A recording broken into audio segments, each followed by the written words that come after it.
Computer is about possibilities.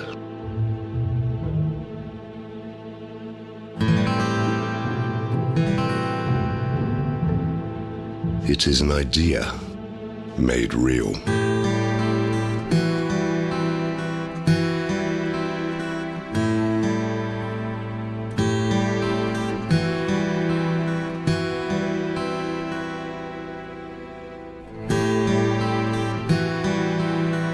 Crafted with precision.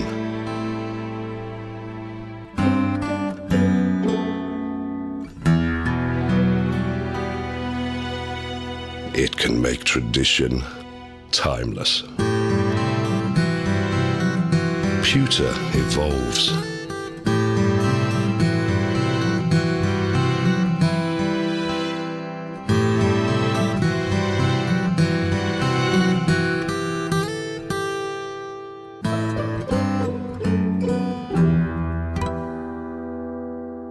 When allowed to be free,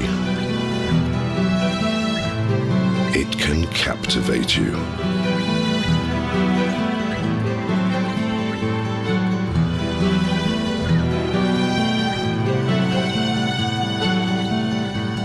Computer is our legacy, and we're keeping the legacy alive. Royal Selangor, since 1885.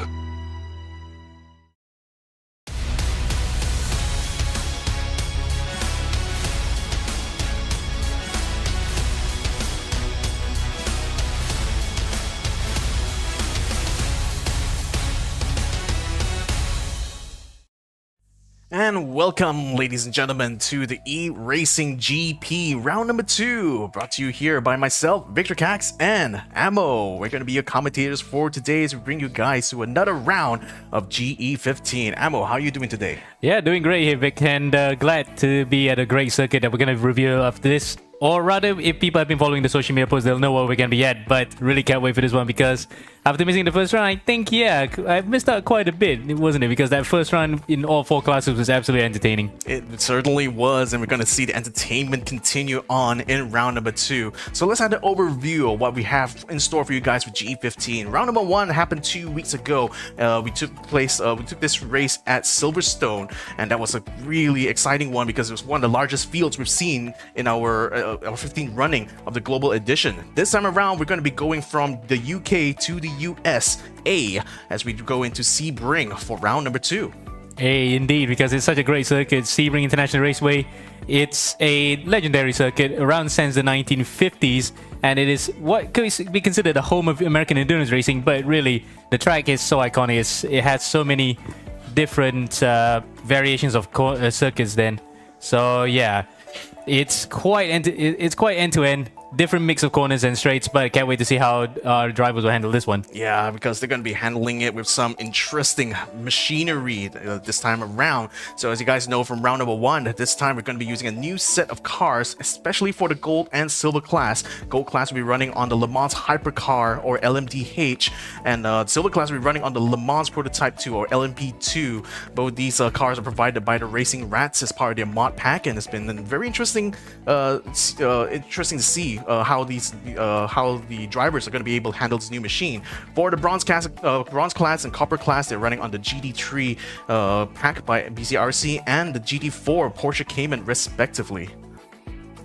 So, as we run it over to our championship leaders, this is the championship after round number 1. Of that, it's no surprise to see Nabil Aslan being on top of the class for gold. Dominic Voon takes the top for the silver class here for his home country of Hong Kong. And whereas the bronze class and copper class, we got Muhammad Fauzu Alim from Sri Lanka taking the top spot in the bronze class. And Sebastian Gunawan from Indonesia is top of the leaderboard right now in the copper class. As we have a look at the teams standing right about now, one of the teams that has a massive presence in this edition of the global edition, we have MPRGP from Indonesia having 172 points ahead of, 99 points ahead of Paki Racing Team from Malaysia. So that's looking very dominant from MPRGP, doesn't it, Ammo? Yeah, certainly they will definitely want to get their first ever Teams Cup, or rather second ever Teams Cup, because they did win before with the Mario Hasnam and Co. a few seasons back. But Pacquiao Racing Team, likewise, would like to get their first ever after missing out from just that final round against Stratos Motorsports in Season 11. But they'll no doubt be in the mix because they have plenty of drivers in all four classes. And Methodized Sim Racing's new representation for this one, but they're from the East Malaysian side of the country, from Sarawak, where you're from, Victor. You're loving to see Methodized here as well, isn't it? It's great to see. I'm going to be especially interested to see how Cameron James will perform this, because he's probably one of the best sim racers right now in East Malaysia. So I'm also a little bit biased maybe, but I'm nevertheless still excited to see Methodized get themselves up there. So let's have a look at the Nations Cup standings, where you can see the representation of different regions that are taking part in this edition of the Global Edition. Malaysia is still having the top spot here, but not too far away is Indonesia. Only 14 points separate these two regions right now in the Nations Cup, Ammo. Indeed, and the fact that Malaysia has won the last few editions, they'll definitely be challenged now, because Indonesia and Sri Lanka have really turned up the wick, especially after last season. And of course, let's not discount Hong Kong, Singapore, Philippines and Brunei at all, with those drivers actually bringing their nations up. Yeah, that's right. So, ladies and gentlemen, we're going to be kicking things off here in round number 2 with our copper class. So here we have the top 10 after round number 1 of that. Sebastian Gunawan from Indonesia, of course, is the one leading ahead. We got Singapore's Aiden Tan following very closely behind him, as well as Jeremy Yao from Malaysia. So these three I expect to be seeing fighting from the top here. But looking further down the list, we still have some returning competitors here in the form of Adri Ahmed, Neeraj Yeshan, Randy Goh, as well as Zarif Adam Anwar Shazali. So lots of anticipation for this one here, because we had joked off stream that copper class is probably the most chaotic, but surprisingly they were amongst the cleanest race that we saw in in round 1, isn't it? Absolutely, it was quite astonishing to see the standard of the field really has improved ever since we started putting copper into the stream, of course, because you normally at first we only had 2 classes, but then we expanded to 3, then to 4. Copper is normally the butt of the jokes and among the drivers, but they've actually proven a lot of people wrong here by bringing one of the cleaners. But we saw just now Neeraj Yeshan really flashing his lights towards the driver to come off there. So really, it's just a case of seen and be seen, isn't it? You do really want to have a clear road in front, but at the same time you want it to be the one to be having clear road and not challenge each other for position, especially in qualifying. Yeah, he has about 3 cars in front of him right now, but should have just enough space here to complete his flying lap. He is, of course, the one leading the pack when it comes to the flying laps right now. Less than 2 minutes remaining now in this qualifying session, so this lap has to count here for Neeraj Yeshan, especially given that he's the first one on the running here, and probably is going to be setting the tone right now for the qualifying. And this qualifying, of course, will go towards the start of the grid for race number 1, after which after race 1 finishes, it's going to be a 15-minute race. We're going to be going into a reverse grid race 2. Hopefully this time it will work out perfectly, because we had technical issues on that regard when it came to round 1. Although despite that issue, we had called for a vote from the racers, because obviously the reverse grid didn't apply for race 2 when it came to round 1, and therefore we had to ask the drivers, like, do they want to continue having all the full points being awarded, or having only half points, or to discount the results entirely. Majority of the votes came in, and they said we were going to keep the full points for race number 2. Yep, indeed, and that's why the championship is as it is at the front, with the likes of Sebastian Gunawan leading the way. He hasn't had livery just yet, but I don't think he'll mind running this default template that we have for the Porsche. He's flashing his lights to the drive in front, so he really means business right now. He's only 2 tenths behind Neeraj Yeshan in the not to say knockoff. Oh, we missed him. He actually went back to pits. Yeah. But did you see his front of his car? He's following Rexy, that car from eRacing from the World Endurance Championship last season. That's a really nice touch. Yeah, I mean, again, probably will be able to take advantage of a bit slipstream when it comes to the fast section here, although, well, braking a bit hard there is Aiden Tan, so, well, Sebastian's not too happy about that, I think. And that's interesting, because Aiden Tan is actually one of the biggest challenges to Sebastian Gunawan after that first round, because he did win race number 2 before getting penalized. So I'm actually surprised that Aiden's not giving Sebastian way, or he is on a hot lap, but he's not really that fast at this point, and it has annoyed Gunawan a lot here. So really, if these two are actually costing each other time, we're gonna see a bit of a shake-up at the front, because Gunawan, yes, he's at the front row, but he's not at the front, so that's points lost here. Whereas Aiden Tan, right now, P30, he hasn't set a lap time yet in his big field. We had 33 cars coming in at one point, so let's see what's the time gonna be for both Gunawan and Tan coming around Sunset Bend. This is the trickiest corner of the entire circuit. You can see the barriers jutting out there. You really get it wrong, you're going to whack those coming into the start-finish straight here. Out of Sunset Bend now into the start-finish straight. Where's it going to be for Gunawan and Tan? Aiden looks as though he has set a time. He's third fastest somehow. But Gunawan even faster, 11.3. That's why I was looking off the dash of Gunawan's car and I was seeing that the delta that he was having was like 7/10 already on that lap. So even though he was held back a little bit by Aiden Tan, it wasn't by too much. And that's enough for Gunawan to snatch away pole position the dying minutes of this qualifying. So we got some more runners coming through. We got Jeremy Yao already taking second spot away from Yeshan. So Yeshan maybe might be kicking himself a little bit for not deciding to stay out and continue to pull another fast lap here, but nevertheless he will still start in the second row alongside Aiden Tan, at least for now. With more times of being coming in right now, we can see everyone else getting their fastest times here. It looks like on average here, like you have to be above like 212 in order to be able to make it into the top 5. So but then when you look at the lower end of the spectrum, you can see people setting like 215s, 216s, but that's only good enough to get them in somewhere in the top 20. So it's showing a big difference in terms of pace, I think, across the field here in the copper class. Indeed, and the fact that the disparity may be shown the fact that the drivers probably haven't gotten a handle on it, because of all the circuits to go for this one, this is probably the toughest for rookies. The toughest car is the toughest car in track combination, I would say, because the Porsches, despite being slightly slower than the GT3 and the hypercars, etc., it's still very tricky to drive, and the circuit's bumpy nature really will catch a few people out, isn't it? And I think that's been one of the big discussion points, I think, amongst the drivers going to this round, because this track is very bumpy. It's bringing a lot of them to mind Autopolis from the last GE14, where we also had a similar track. Not say similar as in this one. This one's on the airport. Autopolis is a legit like full-blown racing circuit. But it was also just as bumpy, and a lot of drivers were struggling to try to keep the car under control and on that track. So I think a similar kind of thing will happen here as well. Although Sebring, especially in the first and the last turn, already will have a lot of wide open space. So I'm expecting that it, of course, already being a tricky corner itself means there's going to be a lot of opportunities for drivers to capitalize on other mistakes, but it's also opening up like a lot of variety of options, I think, for how you want to tackle anyone in the overtake. Indeed, and the fact that there's plenty of overtaking spots has we really would love to see how the drivers will tackle this one once racing gets away proper.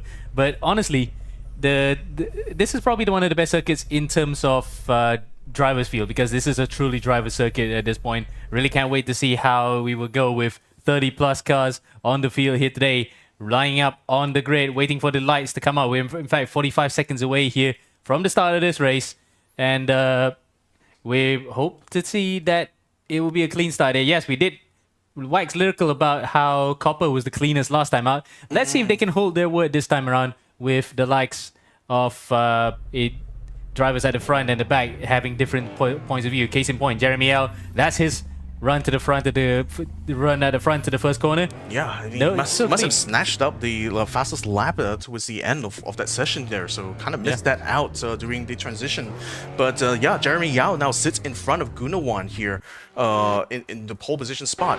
Nevertheless, ladies and gentlemen, round number 2, it'll be underway now for the copper class. We're going to be taking our race here at Sebring Circuit, and it's go, go, go. Sebastian Gunawan actually has a nice start there compared to Jeremy Yao. Potentially a jump start, but nevertheless, Gunawan is already in front by the time they got into the first turn. Jeremy Yao trying to follow closely behind Aiden Tan, not too shabby as well, trying to tuck in behind the 2 leaders here. Gunawan using his car to keep himself ahead. Oh, big contact at the back though. Nirosh, yeah, Yeshan's been taken out. That's the Rexy car I was talking about just now. He was fastest in that first race where he qualified on pole. Now he got whacked out completely, so he has a lot of work to do here. And more drivers in further behind. You can see there the troubles of we were talking about earlier. This circuit being tough on beginners, and looks as though I think we will not eat our words this time. The copper class really have found it tough. Oh boy, chaos is back on the menu here, boys. Copper class still underway. We're still halfway through the lap right now. Gunawan is still in the lead. Jeremy Yao falling closely behind. Aiden Tan is having a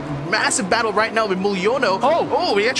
He's gone off the track. Aiden Tan is off the track. He's going to lose a few places. He's going to rejoin in 6th place behind Zarif Adam Anwar Shazali.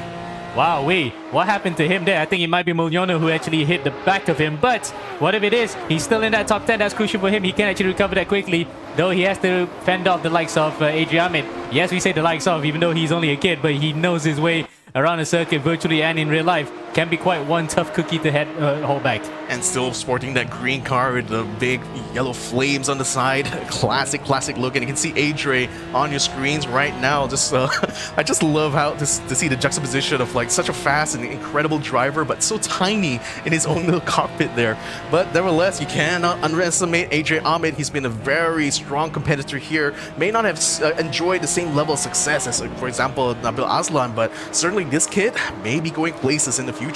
Yeah, we were talking about juxtaposition. That's actually quite a big comparison because Nabil was a known quantity even when he first came onto the scene. But yeah, it's quite nice to see that that's what he tries to aim for once he hits the growth spurt period. Now, coming up to Sunset Bend for the end of the first lap, it looks as though Aiden Tan has actually pulled the move on Zarif Adam, and I think Zarif was a bit more circumspect because he knows full well that points is still important, and he did tell us before that he's still waiting for his breakout race. Well, definitely his time is now, isn't it? More than ever to actually try and make his mark in the scene. Yeah, well, I was going to say it was looking like a drag race to the first turn, but I think Zarif Adams just going to hold position now, just try to stay behind and closing up Aiden. That was a little bit too close for comfort though, almost running into the back of him completely, and that's actually opened up an opportunity now for Adrian Ahmed to amp up the pressure.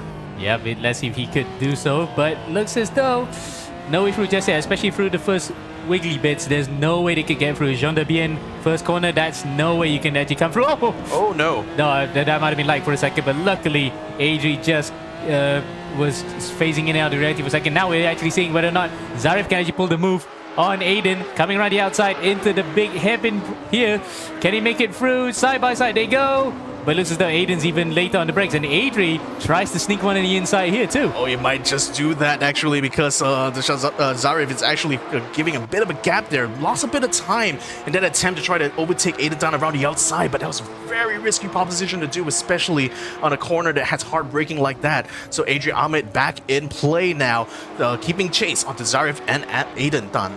Indeed, and we're still keeping on this battle. The battle for the lead actually is equally close. It's about a second or so between Sebastian Gunawan and Jeremy L. So we'll keep an eye on both of them after this. But this battle for 5th, 6th, and 7th is equally as close as we can see Zarif now actually is closing up to the back of Aiden again, and he'll probably try to repay the favor for what Aiden did in the previous lap by overtaking him at Sunset Bend as they come out now to what used to be a runway for World War II bombers deploying out of Florida into Europe, but now has become a purpose-built racetrack. But then again, this is part of the racetrack that has been taken over for, part of the airport has been taken over because there's still a regional airport operational on the other side behind us on the south end. So really, it's a nice bit of trivia for those who love their stats about history of the circuits. It's kind of like Silverstone in a way. It used to be RAF airfield, but then turned into a proper racing circuit. Yeah, again, like I just love these kind of like adaptation of different terrain, specifically for motorsports, right? And it's great to see that Sebring is now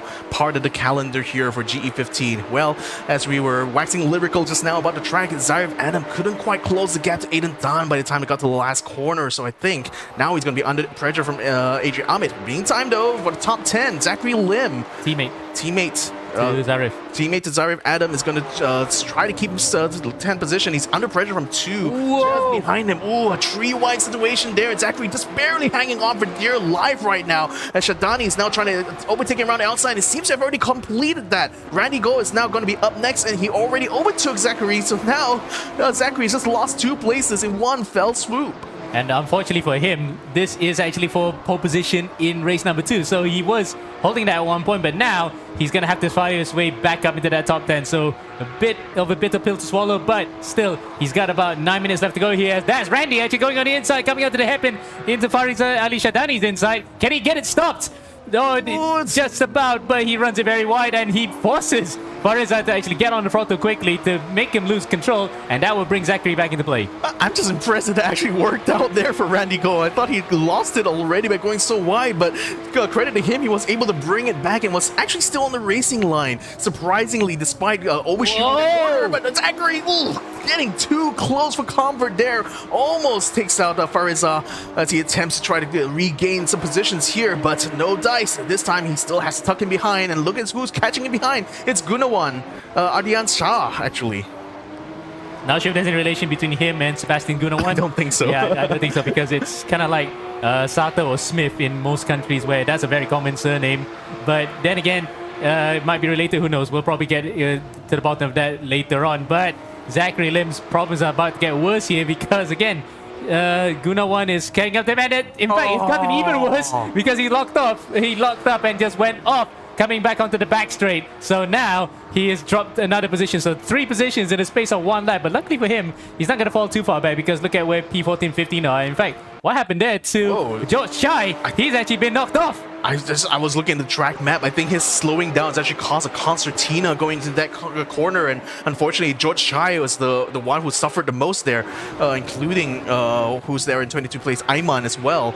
Now, fight right now for 4th place. Aiden Tan is caught up to Iqbal Kunyawan. He's looking to try to get himself back on the podium, but first he needs to get past this particular Porsche driven by the Indonesian, and that looked way too easy for him, but he's still open for attack though. Iqbal is still closing up to try to catch him in the next part of the chicane, but may not be able to find a gap though as Aiden Tan pulls away now and stays in 4th place. Wow, that's a brilliant bit of driving from Aiden Tan, and he was actually the type of driver that was fast in qualifying, but his racecraft maybe was a bit questionable in some places, but now he's proven to be very good in this close quarters combat. Oh, he comes back. And Karina comes back. Oh no, not too like soon. this. Oh, not like that. Just as we were waxing lyrical about him. Oh man, I was hoping to see this battle continue on the rest of his lap, but it looks like Aiden Tan, unfortunately, was already on the curbs there. There's nowhere else for him to go, and still he tried to turn into him. So that's a bit unfortunate.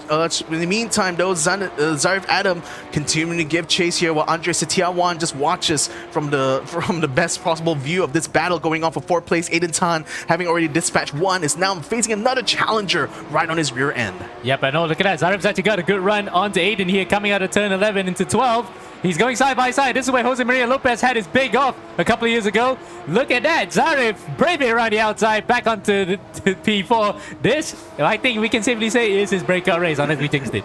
Oh, but Andre is also closing in onto Aiden Tan, so maybe, just maybe, he might find an opportunity if he can only get the exit just right, but unfortunately a slight jing there. He's lost him that amount of time. Now Aiden, though, he is getting himself back onto Zarif Adam. He's going to try to catch him here on the next turn. This is going to be a crucial one, but the thing is, Aiden already has a lot of speed. He already has it inside. He's going to try to outbrake him. Oh, but Zarif's way too wide there. He might even lose position now to Andre because he's already on the inside. No! They touch, sliding around there, both now just sliding off. They also collected Adrian Ahmed at the same time. Oh, and I thought he saved it for a second, but Adrian was the collateral because he tried to go around the outside of Zarif when he was about to hit the barriers, but it looks as though he's the worst off. And look at him further behind, Setyawan. That's what, no, in fact, Shadani actually hit the barriers on the way out. It's all kicking off here, and we're not even into the final 5 minutes. Wow, ladies and gentlemen. This is crazy chaos, not what we expected at all, especially after how clean round 1 went by for us. But in any case, you know, things have not really changed much in terms of the top 5 here. Well, Zarif Adam now still in 5th place here. He's actually managed to recover nicely, but this big gap now between him and 4th place. So if anything else, he's probably going to be able to stay in this position. The only person probably going to be close enough to catch him is going to be Yao Ming Tan. Lucky guy there for Zarif. He was very lucky that the rest of the field was so far behind, and despite the collision, he managed to go away from that relatively unscathed, so we can still hold by our word that this might be his breakout race, even with a bit of a blemish. Yeah, so still less than already at the 5-minute mark, so this is going to be the last third act of this race here for the copper class.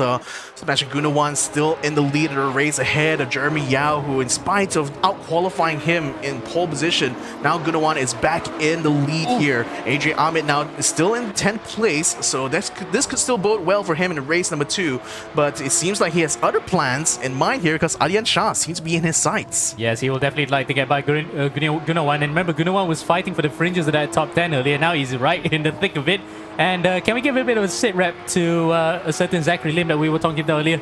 Look at him. He's not even in the top 24 because he also had another mare. Yeah, the leaderboard only shows the top 24 of our race right now, so he's not even in this top 24 here, which just goes to show how badly things have turned out here with Zachary. And what a shame it was as well. It was such good racing we were seeing from him up until that point. But for Aryan Shah, for Randy Go, for Adrian Ahmed, now it's going to be up to them here to pick up the scraps here, being inside the top 10. It's certainly a good position to be in when it comes to race number 2.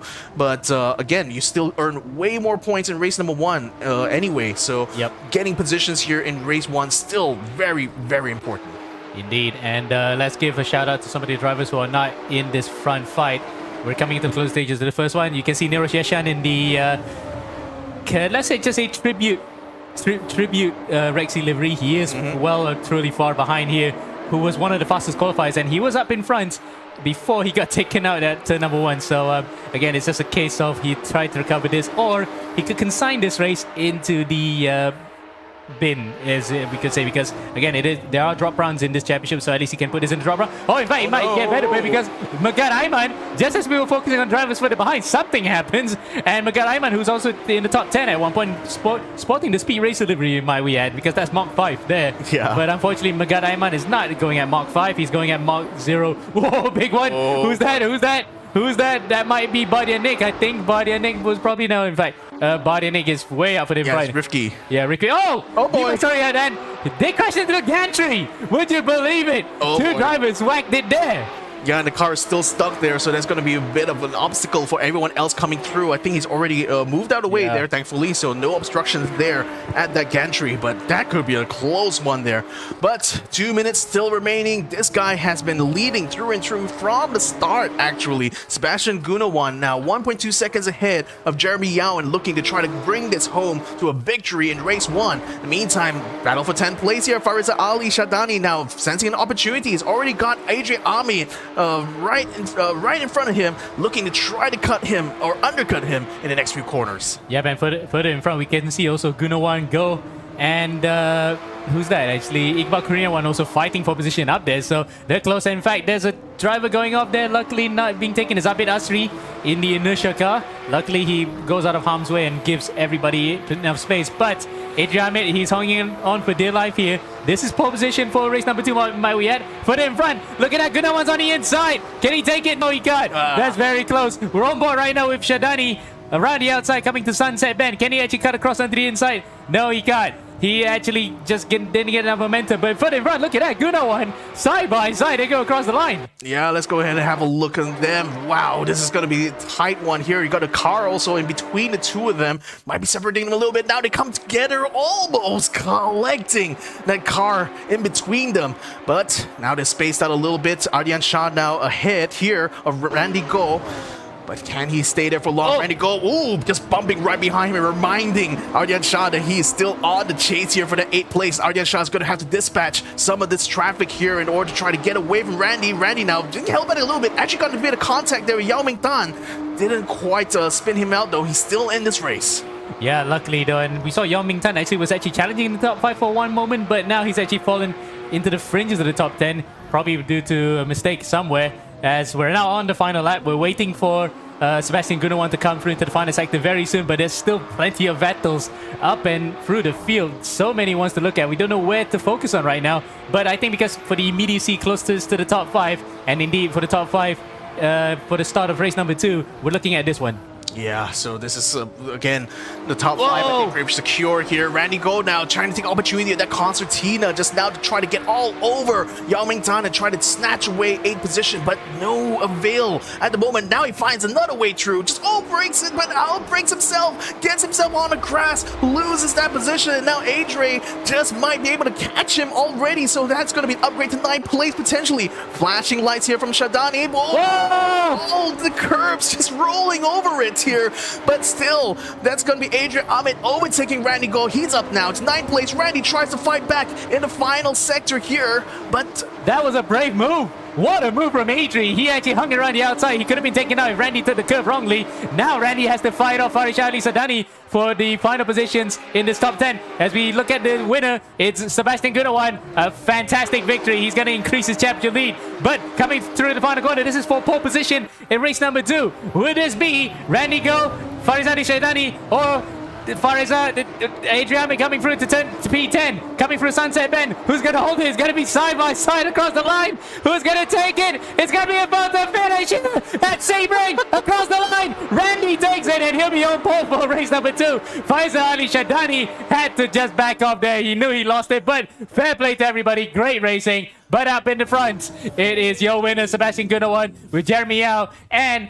Joshua Ivan Moyono in P3. What a race. That's a great way to start the day, isn't it, Vic? I'm just gonna feel for Shidani right now, just missing out in 10 grid positions by literally milliseconds there to Randy Go. What a fantastic finish we've seen here in race number 1 for the Copper class. Can't wait to see what's gonna happen in race 2. Wow, well, we're gonna have to save ourselves for in case any more big drama happens, and we're only in the Copper class, mind you. So again, it's been it's really good racing. I'm really impressed how that the race. Yes, the start was probably a bit chaotic. It is given because it is Sebring, the very bumpy nature of the first sector, and how it tightens up coming through the first couple of corners really causes that. But overall, we had an absolute banger with first race, and I'm glad that we managed to get every single bit of the action. Now onwards to race number 2. Can't wait to see how that will go. Yeah, I think I saw some drivers leaving the server just now, so hopefully they'll be able to rejoin back after this. But everyone else, it seems, from the top 10 here are still inside. Yeah, they're still inside the race here. So we're waiting for the transition going into our next race session here. It will be a reverse grid for the top 10 at the moment. So hopefully that will still come to pass here. Sebastian Gunawan, though, I gotta say, fantastic race from him here. And that's certainly going to make him a major contender now in the Copper class here, given that he's already won like back-to-back races here. So now it's just up to him to see how many places more can he make up in race number 2, given he'd be starting from the 10th position. Yep. And also same for Jeremy Yao, who we saw was able to actually snatch away that pole position from him in the dying minutes of this qualifying. So that's, again, lots of exciting like storylines here to keep track of here, ladies and gentlemen. Indeed, and in fact, to get back to your point on that, it's back-to-back victories for Sebastian Gunawan. It's three straight on the bounce, and he only missed out on pole position because Niroj Yeshan got it that time. But he will be a very happy chappy knowing the fact that Aiden Tan will only finish in P4 in that first race. He will carry on his championship lead coming into race number 2, so at least he will walk away with that one. But after that dramatic first race, now we get to see how it will go on here in race number 2, because we got Randy Go and Adrian up in front, 20 seconds to go before the start of race number 2.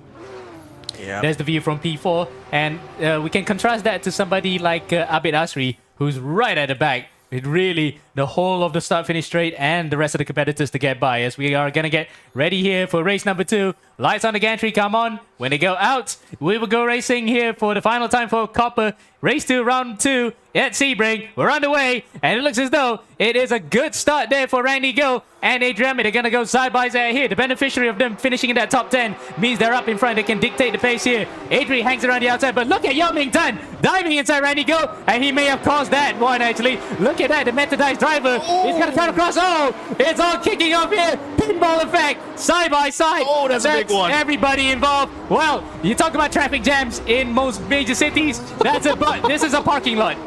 Oh my goodness, that's massive chaos at the start here, but AJ Ahmed and Randy Go have been able to pull away. But look who's in 3rd place right now, Aiden Tan, and he's looking like he wants to take away 2nd place from Randy Go right about now. Yep, and we're gonna go on board now with how that particular thing goes as he comes up now to the hairpin. That is not the best place to actually overtake if you're on the first lap, especially with cold tires, so he is wise to back that off and not get into the back of Randy just for the time being. But at the expense of that, he has actually let Adri get away by about a second now.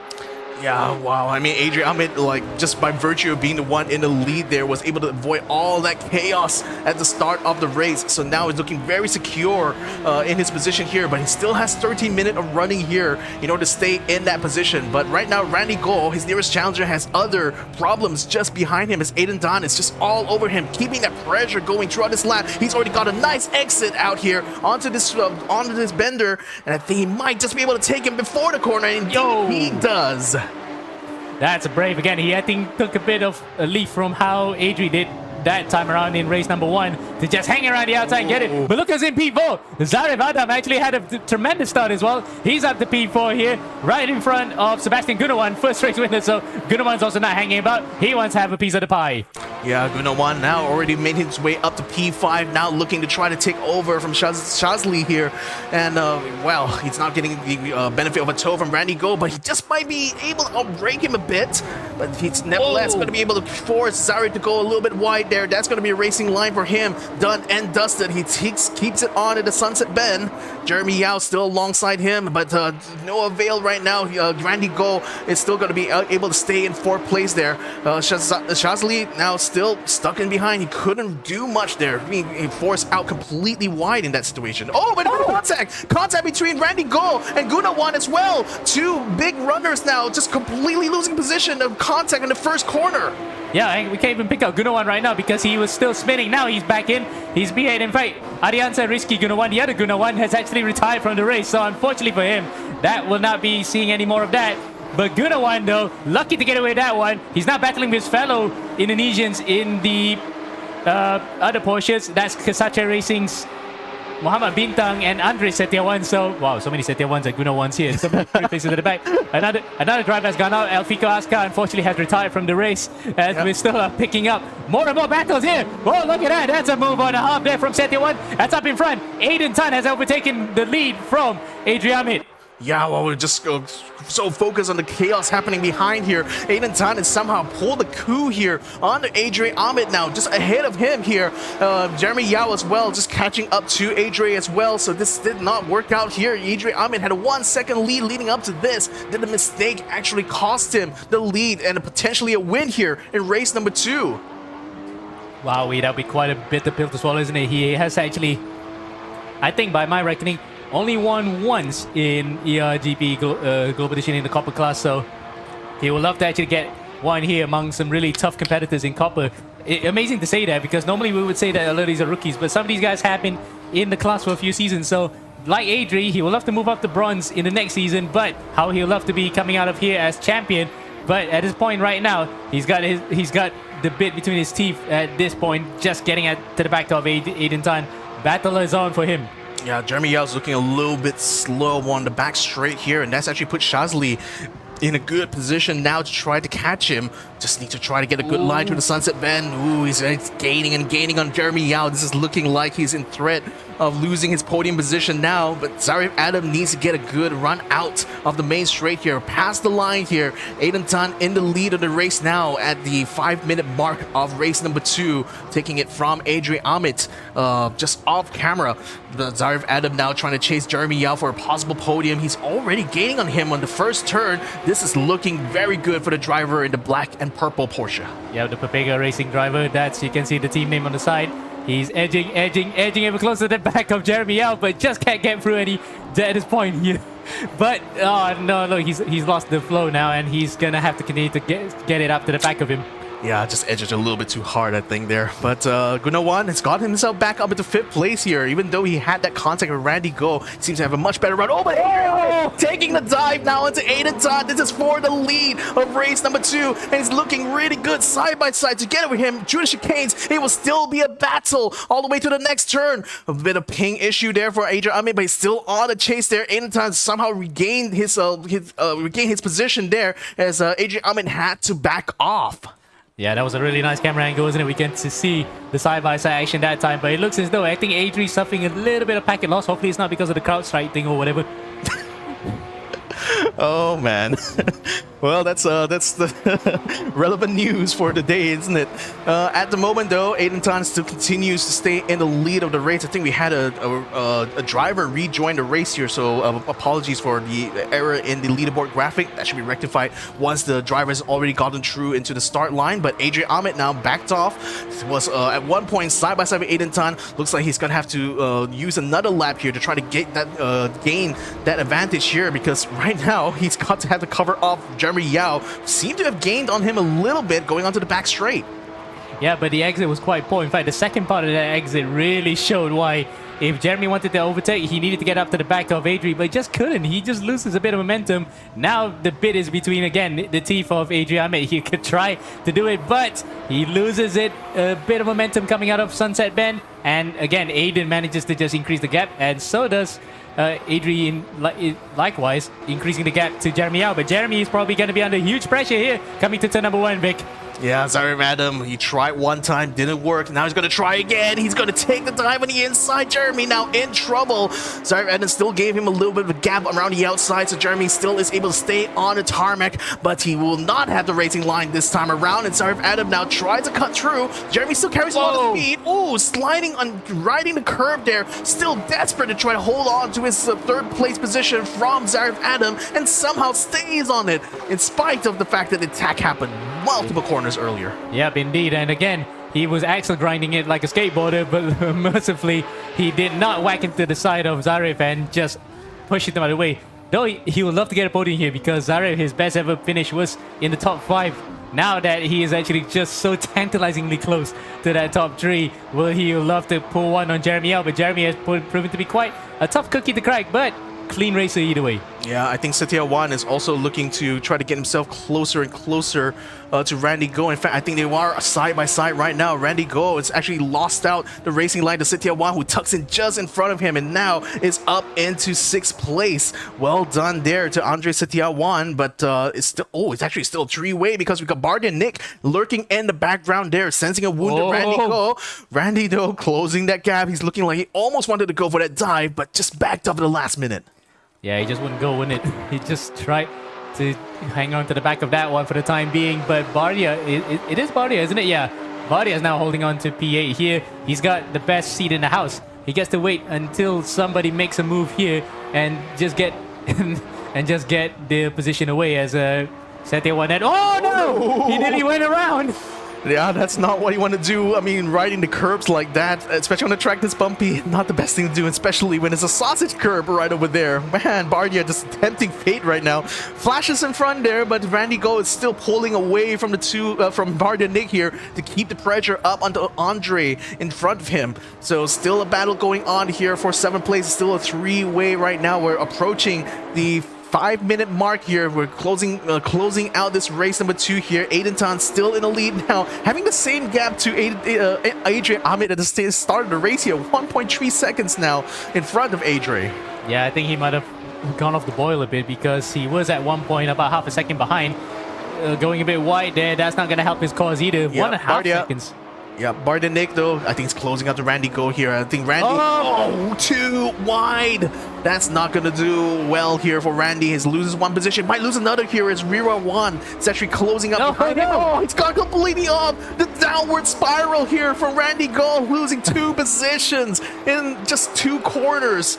Man, this is looking really bad for him, but still in 9th place, still might be able to get some points here. 2 points to be exact, so at least he's still in that top 10, and M. Clement would be proud of that particular reference. But yeah, Randy then really, he's not flushed the toilet yet in terms of his race, but unfortunately it is clogged up in the way that he's going to get out to the top 10. Yeah, well, it's not going to be too clogged right now in the top 10 here. The gaps is already widening up, so I think the rest of this 4 minutes now is just a matter of consistency here for our top 10 runners. Let's have a look at what's happening in our mid of the field here, because Rizkula Adiasa still just out of the points there, 8 seconds away from who's that in front of him? Asher Shakur ahead of him. Neeraj Yeshan, who, you know, qualified in the top row, suddenly found himself just struggling to try to even get any points right now in this second round of the copper class. Well, it's just not looking like it's looking like a day to forget, I think, for Nirosh. Yep. And likewise for Iqbal Kurnia, one who was involved in some of the battles in that earlier first race. Looks as though he's going to be out of the points here. And take a note of the liveries that these guys have. They actually have the kind of St. George's cross on the side there. Might just be a stylistic choice. That is part of the JPRT, CRC, whatever it's called, because there are multiple syllables in that particular name. As Korean one now, ready to line one up here on his fellow countryman, Mohamed Bintang. No, Bintang nearly loses it on the curb with a gravel tire on the outside there. Luckily, though, that didn't come a cropper as... someone went off, yeah. Yeah, so probably someone went off further behind there, but Adrian Ahmed, though, he's going to have Jeremy out behind his chuff. There he is now. We managed to get the camera shot here to show where they are in relation to each other. It is very close. Yeah, I was seeing Jeremy Yao actually close that gap, and I was surprised at how quickly he was dropping here to Adrian Ahmed. Perhaps whatever errors he had made earlier on that costed him the lead might just potentially cost him second position here, because Jeremy is now having a good run up against him here. Going to try to cut him around the outside. A very risky one here, but the braking point is heavy in front here, so if he can just pull this right, he might just be able to outbrake him on the outside. Indeed he does. Look at that. Now, but Adrian still has a gap in the between, but can he carry the speed though? The next corner is going to favor Jeremy Yao. The next turn here, he needs to close out the gap. Cannot quite close in front of Adrian though. Jeremy Yao still has to give a bit of space here now coming into this next turn. The next braking point is coming up. Jeremy's still ahead, still outbrakes him and tucks in ahead. Oh, lovely bit of driving between the both of them, and that's a huge amount of trust between Jeremy and Adrian to just give each other that much room. And given the fact that Adrian was fritzing it out of reality at one point, luckily though, nothing happened there, but Jeremy runs a bit wide. Well, that was probably the intention, because he wanted to throw Adrian off. It did not work, because Adrian now is actually right behind. And look at who's behind both of them. Zarif Adam was also lining up for his first ever podium. Yeah, just let them fight. He's just going to let them fight and try to pick up the scraps after that. Adrian Ahmed now a little bit wounded after that, and he's going to have to stare at Jeremy Yao's bumper sticker. Please don't read and drive, he says to Adrian right now. Oh, the ping issue is looking kind of bad here. Oh, but the contact is going to force Jeremy on the grass, and he loses out of position. Oh, wow. And Adrian's pinballing in out of resistance again. That might just be a penalty on the cards there for Adrian, but Jeremy loses out. But mercifully though, he did not crash out. What a recovery there. Yeah, at least he's still in the top 5 right now, but Sebastian Gunawan has already been able to overtake him. What an amazing thing actually for the championship leader right now. He's just gained points just by virtue of staying consistent. Andre Setiawan now putting a bit of pressure here onto Wira One, going around the outside of Sunset Bend. This is looking nice and easy here as he stays side by side with him on the main straight. Now he's going to try to drag race him into the first turn where he will have the advantage. Yeah, but can he actually get it stopped in time without hitting the barriers? Yes, he does. Yes. Well, because again, you want to go inside, sure, but the inside of that barrier can easily whack you out if you actually get it wrong. As there goes Wira One with the reply on the inside. They're racing each other, I think, as teammates, so they do not want to actually hit each other this hard. Otherwise, they will lose so much points. Oh, no! Spoke too soon! I have spoken way too soon there. Looks like no love lost between the two guys, and Randy Gill picks up the pieces among the two Indonesian civil wars. Wow, the literal civil war just unfolding before our very eyes here. Now, what is Sebastian Gunawan going to do? Is he going to get himself on the podium here? Half a minute still remaining on the timer here, so we are potentially on the last lap here, ladies and gentlemen. Sebastian Gunawan now just going to try to cut around the inside. Hard braking here. Can he take on Zarif Adam here on this turn? Chicane's coming up here. Zarif Adam still has an opportunity to defend. He will use every last inch of that track here to keep Sebastian behind, but Sebastian still stays on the racing line. Side by side now as we go into the next turn. I think he might just have done it. He's already cut way in front, and Zarif Adam loses out on a potential podium here. Oh, that might be a sinking feeling, isn't it? I think, to be fair, that was clean racing for the both of them, but I think Zarif should have actually blocked it a few corners earlier. Otherwise, Sebastian would have not had a way through. But he still has one more overtaking spot, and that's Sunset Bend coming to the final corner. And mind you, Adrian's still not that far away. So Sebastian, if he wants to actually line one up, he can extend it on the inside. As Aiden Tan is coming through the final corner, we're waiting for him to come by now. Coming through Sunset Bend, we'll definitely see him here. But the battle for P3 is still on between Gunawan and Zarif Adam. Is he going to try the one on the inside here? Coming to Sunset Bend, he tries one! He locks up! No, he loses it! And that's it, that's the battle for P3 over, but across the start finish line. What a win for Aiden Tan. Yep, Aiden Todd takes the win in race number 2. Adrian Ahmed 6 seconds behind takes second place, and Sebastian Gunawan makes his way to the podium on the reverse grid. What an incredible performance here from the championship leader. Well, Shazli Zarif Adam couldn't quite make it on the podium there, having lost that place to Gunawan in the dying minutes of this race. Jeremy Yao makes it into 5th. Bardia Nick makes it into 6th place here ahead of Randy Go in 7th. Then Andre Setiawan makes it into 8th, and with Wong also in 9th place, and Vera Wan rounds up the top 10.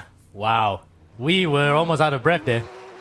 We were almost out of breath because that was some amazing racing all the way through the field, and unfortunately Aiden has left us now, but we go back to where is oh, we don't have Yeah. yeah. I think everyone is already Yes. hopping out of the pit, out of the server now. But wow, I mean, what a way to kind of like jinx ourselves here. We were saying before the start of this race here that, you know, Copper Class was looking at like one of the cleanest in round number 1. Look at what happened in round 2 here. It was messy, but the racing was good. Yeah. That's the crucial part, because at least the drivers knew how far they can push without hitting each other, and we had some good battles all the way through in the top 10, even to the fringes of it, and in the points standings. But the big story is that Gunawan still actually increases his lead at the top of the championship, as opposed to Aiden Tan, despite winning this race here today, breaking that streak that Gunawan had.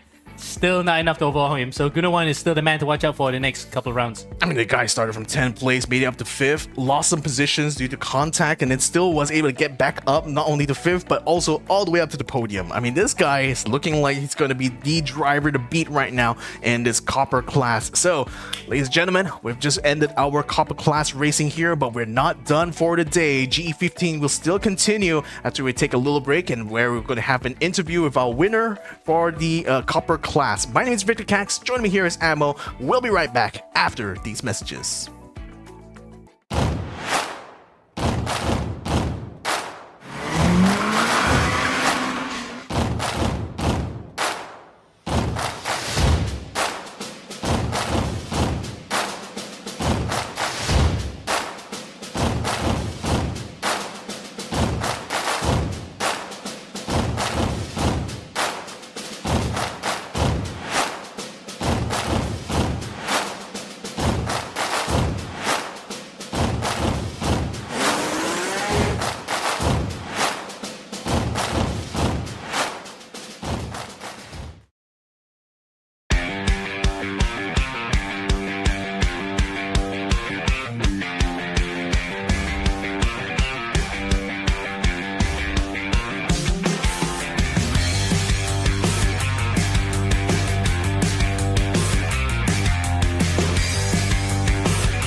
Pewter is about possibilities.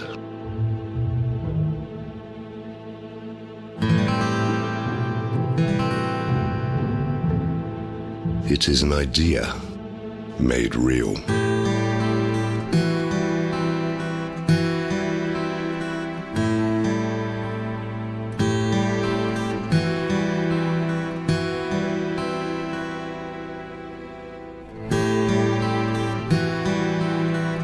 Crafted with precision.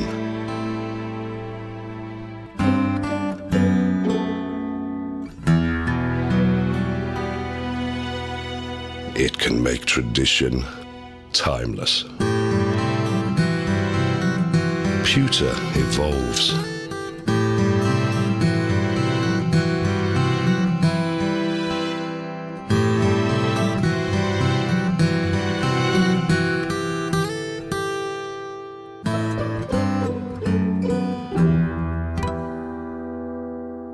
When allowed to be free, it can captivate you.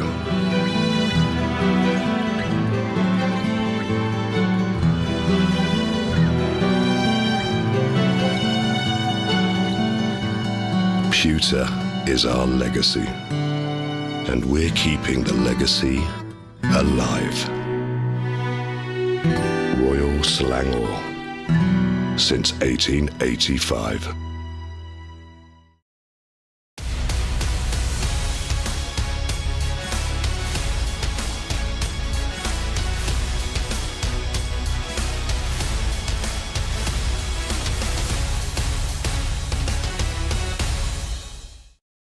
And we are back here at the eRacing GP Global Edition 15, round number 2. My name is Victor Cax. Joining me here is Ammo. We've just witnessed the Copper Class race, and what an amazing, chaotic race. Chaotic, but still, nevertheless, great racing that we saw here from the Copper Class guys. Isn't it, Ammo? Absolutely. It was fascinating to see that there was a dichotomy. One half, you get the crazy frenetic action that involves a lot of crashes at the start especially, but then the other half, we get to see some really good side-by-side action without much incident. So really, some of the drivers are probably starting to learn now that to get up to the front or to race with each other, you have to race without making so much contact. So luckily we got to see most of that. I say most of it, there was still some involved, but for the most part, Copper's really living up to what we said in the first round. There's some good racing to be had here, but we're coming into the bronze class, which we always say has delivered some really good ones. Oh yeah, especially with these BCRC GT3 cars, just perfectly balance of power, you know, between all the different makes and models of cars here, making for some exciting racing that we're seeing all throughout Global Edition 14 as well. So we're gonna be expecting to see the same to come out from our bronze class drivers coming this time around. Let's have a look at the standings here to give you guys a recap of who is leading this class right now, and that is going to be Sri Lanka's Muhammad Fauzul Alim here, 32 points to Azib Shami Mokhtar's 25. So certainly a very nice lead here for the Sri Lankan ahead of the Malaysians. Yep, and we have to keep an eye on both Malaysians. In particular, I would have to single out Ian Wong because he has been proving leaps and bounds in the past couple of seasons that he has actually competed, but not that prominent until then. Now he is, and let's see if he can actually challenge it up to the front. The other guy we have to watch out for is Raja Amrul Shakat outside that top 3, and the very young Iman Ryan, only about 14 I think. Still, watching out. So, we better watch out for these guys. Again, even Justin Rauldev, who was in P9, he was challenging for the championship last season in Copa after losing out in Fuji. He will love to actually avenge that by winning here. He didn't have the most auspicious starts, but he'll love to make round 1 now here at Sebring. I mean, just bear in mind, like from 3rd place, I mean, even you can count 2nd place as well, all the way down to 7th place. The gap between them is only like 3 points, 2 points, 3 points at most, 2 points, or even 1 point there, especially between Ian Wong and Raja Amrul Shakat. So it's going to be a very tight championship here, even though Alim has a very long lead here to Azib Shami Mokhtar, but that's by virtue of him having a dominant performance here in round 1. Yep, and a win as well for good measure. Now then, we already know what track it is. It's Sebring International Raceway here in Florida, and it has provided some really good action so far. Now we get to see much faster cars and even more competent drivers here fighting it out. And I would love to see more of the same that we saw just now in Cop. But well, not on cue unfortunately for that one. But Luis probably is just doing that because he's gonna have to come back to the pits. I think that's the Speed Chasers. Yeah, he's part of the Speed Chasers organization. Yeah, he is. So, I mean, again, very competent drivers indeed. But then again, we're running to the end of practice here. This is everyone just getting the last-minute warm-ups now before we will get into our 6-minute qualifying session, after which we'll go ahead for a grid start for race number 1, and then follow that by the reverse grid for race number 2, only for the top 10, mind you. So, it's the top 10 positions that will be the most contested here, I expect, in this bronze class race number 1. Now, the question for everyone in the bronze class right now is who's going to be the first one to break the 2-minute barrier here. We already see Muhammad Fauzul Alim already in 159.1. Ngo Yong Jen just didn't quite navigate the corner properly there, sliding out. Oh, that rejoin. Yeah, that's a bad rejoin there. And well, who's that here? Because that is actually one of the Filipino drivers that he whacked into. I think it was Marvin Villaluz. Yeah, it was Marvin for the Drift Motor Speedway team. It's actually a go-kart track, but they decided to form their own racing team here, and they've been doing decently well for themselves. They finished in the top 20 in the team standing, so hopefully they can actually get themselves up there, further up the field this time. As further behind, a veteran in the race room days, but found the going a bit tough in the Assetto Corsa at times for John McGregor. yeah, well, again, skills are still going to be transferable even between platforms here. It's just a matter of John just getting used to the BCRC cars here at the AC platform, but seems to be looking to try to get himself up in the top 10. His last laps here, at least on practice, is just about 3 seconds off from being able to break into the top 5. So hopefully you'll be able to clean that up by the time we get to our 6-minute qualifying session. Who else do we have that's going to be on the returning side here? I mean, I think one thing I'd like to point out is that look at the top 8, all of them running on the Mercedes-Benz, and I think the discussion has been between the drivers just off the track that like the Mercedes-Benz seems to be the meta car, especially on this track here. Yep, the only non-Mercedes guy right now is Jem Sorial, driving for the, I think it's Drift Motor Speedway team, but from Australia, so he's the only non-Mercedes guy right now up in that top 10. In fact, almost all of them, 9 out of the 10. So, oh yeah. Again, are we looking at the days of when Mercedes dominated racing in Formula One and etc.? But again, we did mention earlier, balance of performance, the cars are equal underneath, but it seems as though the Mercedes handles quite well around Sebring. Well, it's equal in terms of their power and especially the power to weight ratio. Like in effect, on a drag race, these cars wouldn't be able to overcome each other just purely of a gear shifting. But the big difference is going to be the cornering performance, because these cars have very subtle differences in the size of the tires from the front and the back. The gear ratio is also adjusted to reflect that. And what we have found with that kind of like balance of power system is that the cars, even though they have the same engine power, the same weight, they handle a little bit differently in some corners. Some cars with a shorter wheelbase will be able to turn a little bit tighter and will be able to rotate around faster, but then cars with a longer wheelbase tend to have a better exit and especially have a lot more stability on the main straights. So this kind of thing makes the choice of car that these drivers have to make in the bronze class very crucial, because some cars will naturally have an affinity to certain tracks, and we're seeing that affinity really play out here for the AMG GTs. Indeed, and it's surprising given the fact that we're looking at, for example, a BMW, same configuration, front engine rear-wheel drive, but the slightly shorter wheelbase that the Mercedes has compared to the BMW is probably giving the reason why the Mercedes is up in front. But that's all the talk over now. We're going to head to qualifying very soon. In fact, we're about less than a minute away, though. I wouldn't want to put out any predictions so far, given that we're only in one race in, and seeing how everything played out in the first race, it was Mohamed Fazal Alim leading the way. But race number 2, it might just be the same thing for him, but he's going to have to contend with other Mercedes drivers who are so close. The likes of Adam Daniel, you can see Yong Jan, Ryan Lim, and the Filipinos in there as well. The younger brother of Francis Angelo Gonzalez, Judiel Nino Gonzalez in there. He'll be looking to have a good race here today after what was a difficult couple of seasons in his debut. Yeah, well, it's going to be now, well, better late than never, maybe, to try to make a splash here on the 15th edition of the eRacing Grand GP Global Edition. Well, we're still waiting for the transition now to the qualifying session here. We already see what times have been set here in practice, and it's looking very, very tight on the top there. A lot of people having set a 2-minute time, but breaking that 2-minute barrier is going to be on top priority here if you want to be on the front row. So now we're going to be getting this 6-minute qualifying started. Everyone's now dashing out of the pits, and oh, look at that, just cutting through the cones there. They're lucky there's not a real life like race director there scolding them as they do that. Well, because you can get away a couple of things in Santa Cosa because it's not programmed with pit lane penalty, but we might just be considering that next season, so watch this space. Some of those drivers may not be so lucky if they do it next time by, but Fazal Ali may not be minding that one bit. He wants to find a bit of a gap. Let's see who's that Mercedes who just cut. I think that might have been Yong Jan because he is driving in that same colors as him. No, I think Yong Jan, yep, he's for the behinds. Either way, we're watching with Fazal Alim, and I think if he actually gets a clear run, we can actually go on board with him for a lap around the Sebring International Raceway. Yeah, I think it's really bunched up together right now, having tried to dash out pits early on here to try to get that clear running space, but everyone else is caught in the middle here. They have to space out a little bit here in order to make sure they have a decent gap to the other drivers to make sure they don't interfere with the flying lap later on.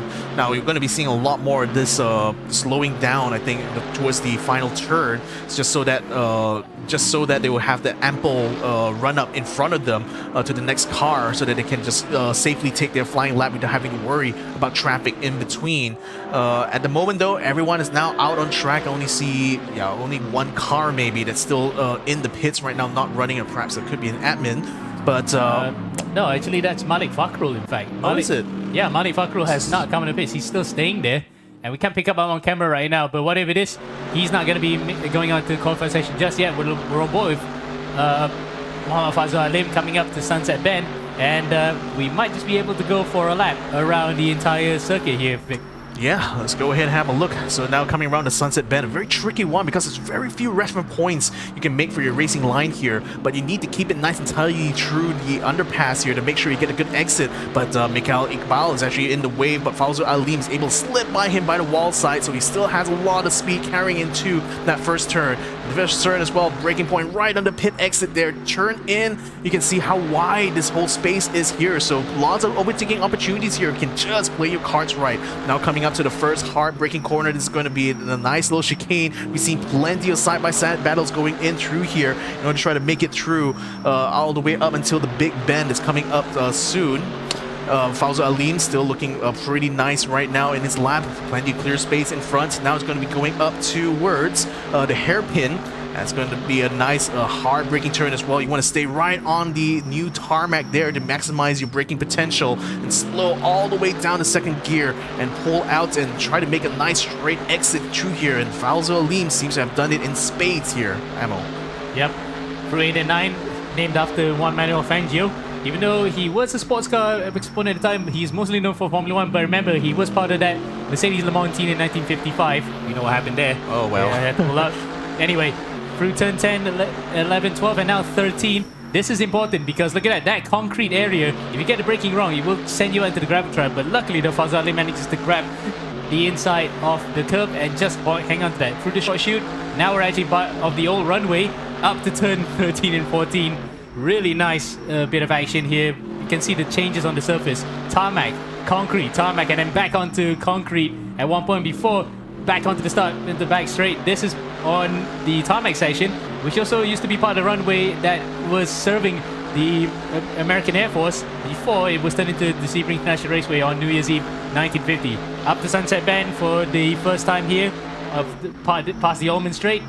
Get your line right, otherwise you might whack into the barriers on the outside. But Fawzul Alim looks almost faultless there, coming up to Sunset Bend. Really kept it neat and tidy, used about the exit on the outside, and across that finish line with a 59.7. So glad we were on board with him. Yeah, that's our fastest lap right now, enough to put him all the way up into the top. Again, we saw him being able to set the 159s through the practice, and he's brought it to the qualifying as well. Ian Wong as well, look at him, only a 10th off of 2 minutes here on the lap. That's incredible performance here, and very exciting indeed for the up-and-coming driver here in the bronze class.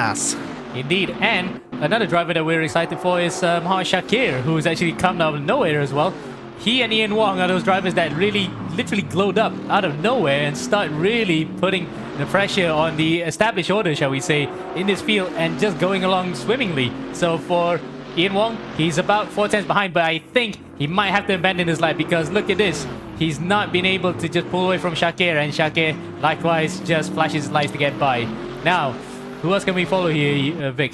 Yeah, Anwar, I think he's only like a 10th, oh no, less than a 10th actually away from Ian Wong. So I want to see whether or not he's actually got a good, yeah, he's got plenty of clear track in front of him, so he can just find another 50 milliseconds, 51 milliseconds to be exact here. Might just be able to edge away Ian Wong for the front row seat here alongside Alim. So this could be an exciting lap here as we are running to the last 20 seconds of qualifying. These runners who are still out are going to be able to complete their laps. Anyone else coming out right about now, probably not going to be able to do that here. So as we run onto the back straight here, we'll look at Anwar having just completely clear road, but again, given that there's no cars in front of him, he won't be able to have the benefit of a tow, which may get him the gain that he needs here, but he just needs to play it nice and clean, especially through the Sunset Bend. That's looking very high, that entry speed going into there, but keep it nice and tidy through the underpass. Now up against the wall here and onto the main straight. Is he going to be able to overtake Ian Wong as he comes across the line? not enough. Ian Wong still ahead here. Fauza Alim still stays in pole position for now. Anyone else amongst the top 5 going to be able to challenge him for that position? I doubt so. The gaps are really huge here, and mistakes are just all about here in the closing moments of this qualifying. And I was trying to focus on whether or not James Ryan Malube can actually improve, because he was in that gaggle of cars behind Mohamed Shakir, but looks as though he didn't improve. He stays 4th, but still in the points. And meanwhile, Rajamir Shaka, he was actually held up by traffic a bit, coming up through Sunset Bend. Can he actually improve on this lap? He's got another BMW in front for tow. Across the line he comes. Will he be able to improve? And the answer is yes, but only 4 thousandths behind James Malube, and he hits it. One of the methodized cars on stop there. That might be Jem Sorial. But look at that.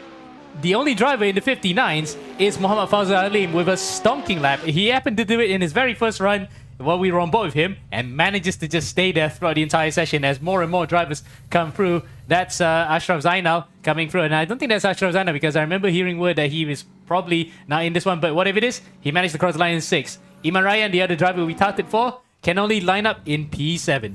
I just love the fact that like the separating first to 10th place is literally about a second. It's so close, this qualifying session here for the bronze class, and this could be a nice setup here for the race, because pace-wise, these guys are just close enough to each other that it's just, in the end of the day, going to be the racecraft that will determine their placements in race 1. It's going to be a crazy one here. We saw the craziness that happened in copper class, and knowing that the bronze class and higher caliber drivers, I'm expecting a lot here from these guys. Absolutely, and can't wait to see how it will go, especially given the fact that there's some really good ballers out there. In fact, we saw that it was a Mercedes whitewash in practice. Qualifying seems to be a different story, because you can see there, we did talk about the balance of performance.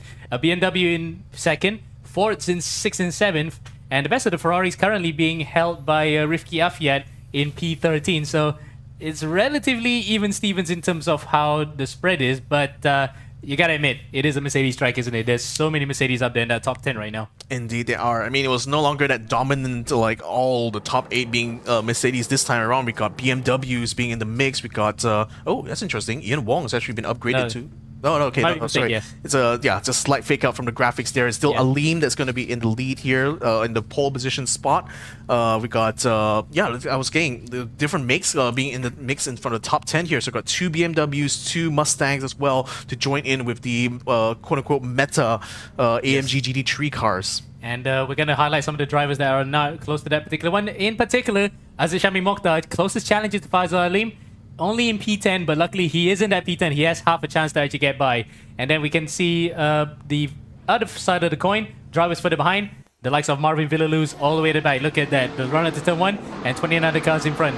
Vic, take it away for the start. Yeah, so ladies and gentlemen, the red lights are going on here. This is going to be our race 1 for bronze class, round number 2 of GE15, and it's go, go, go. Ian Wong getting a nice jump there, but James Ryan didn't quite get the start he needed. He lost massive positions towards the end, but still a 3-wide situation going into the lead here. Who's that going to be on the inside? Fauza Alim stays in the first place there, cutting away from Ian Wong, making sure he wouldn't be able to cut him in that first turn. Now coming into the next one here, Ian Wong loses another position here, this time to a fellow in a Mustang. Ashraf Zainal managed to make his way up into 2nd place here ahead of the BMW, and now is chasing Muhammad Alim for the lead. Yeah, we're going to look further behind if there's any carnage that happened. It looks as though there has been. Further behind, it looks as though the likes of JC Amarez, Billy Novia, and Sherman Sang involved in a couple of scuffles in that first couple of corners.